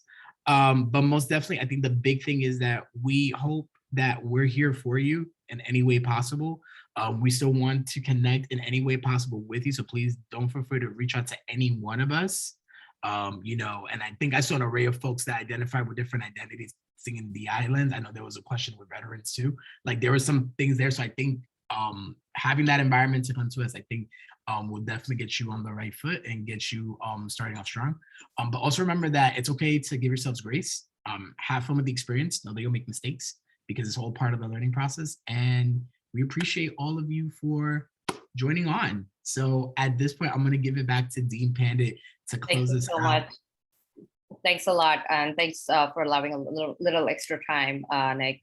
I think the app is going to be critical in terms of just answering some of these questions and getting the most updated information. We get it. There is a lot of information that's shared today. I know this is also being recorded. So if you want to review the materials again, that's also something that you have at your disposal. That's our presentation. We'll be around. I'll be around for a little bit as well. I know you have your conversation with the OLs. I think that's the most important part of this orientation because they'll give you the information as it is. And our OLs are so fabulous and they are super candid in their responses. So ask your questions. I think that's going to be very powerful just to kind of hear from them as your peers. So thank you so much to my co-facilitators for this wonderful presentation. Hope you all kind of benefited from it. Turning it over to you, Nick. Great, wonderful. Thank you, everyone. You've just received a lot of information and you're probably all wondering where the resources are. So I'm just going to share the screen one more time real quick while I'm talking here, just to show you all the link tree. That's going to link you to all the different offices that you've seen speak today, along with some additional resources that maybe you did or didn't know. So if you got your phone handy, grab it right on there. If not, you can take note of the Instagram or how to get in touch with my office, NSFP, right there at the bottom. So take a second, scan it. I'm going to count to 5 in my head, and then I'm going to turn it over to our panel presentation. Okay, that seems like 5. I wasn't actually counting, but it's teacher time. It's whatever you say it is. So at this point, I'm going to start spotlighting all of my OLs. Pin you all up here. Sorry, Pooja, I got you first. Hang on 1 second. And this is an opportunity for you as incoming students to ask questions about anything you want to know in terms of the student perspective. There's a couple things that I just want to start off with a caveat. Your fellow students can't ask questions about your financial aid. They can't answer questions about, why my Rutgers looks the way it does, or why you're having issues with this or that.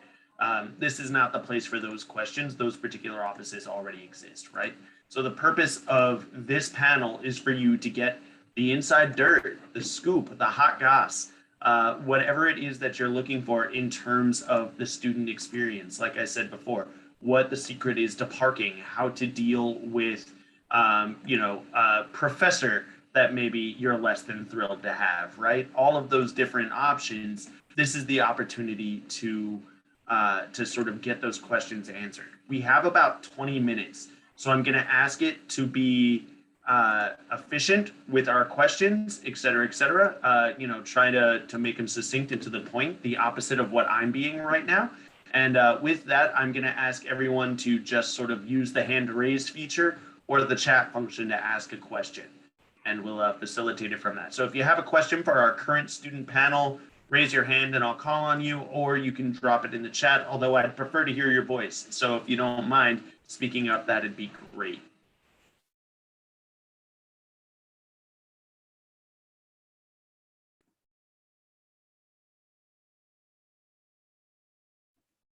All right, Ronald, you're up first. Go for it.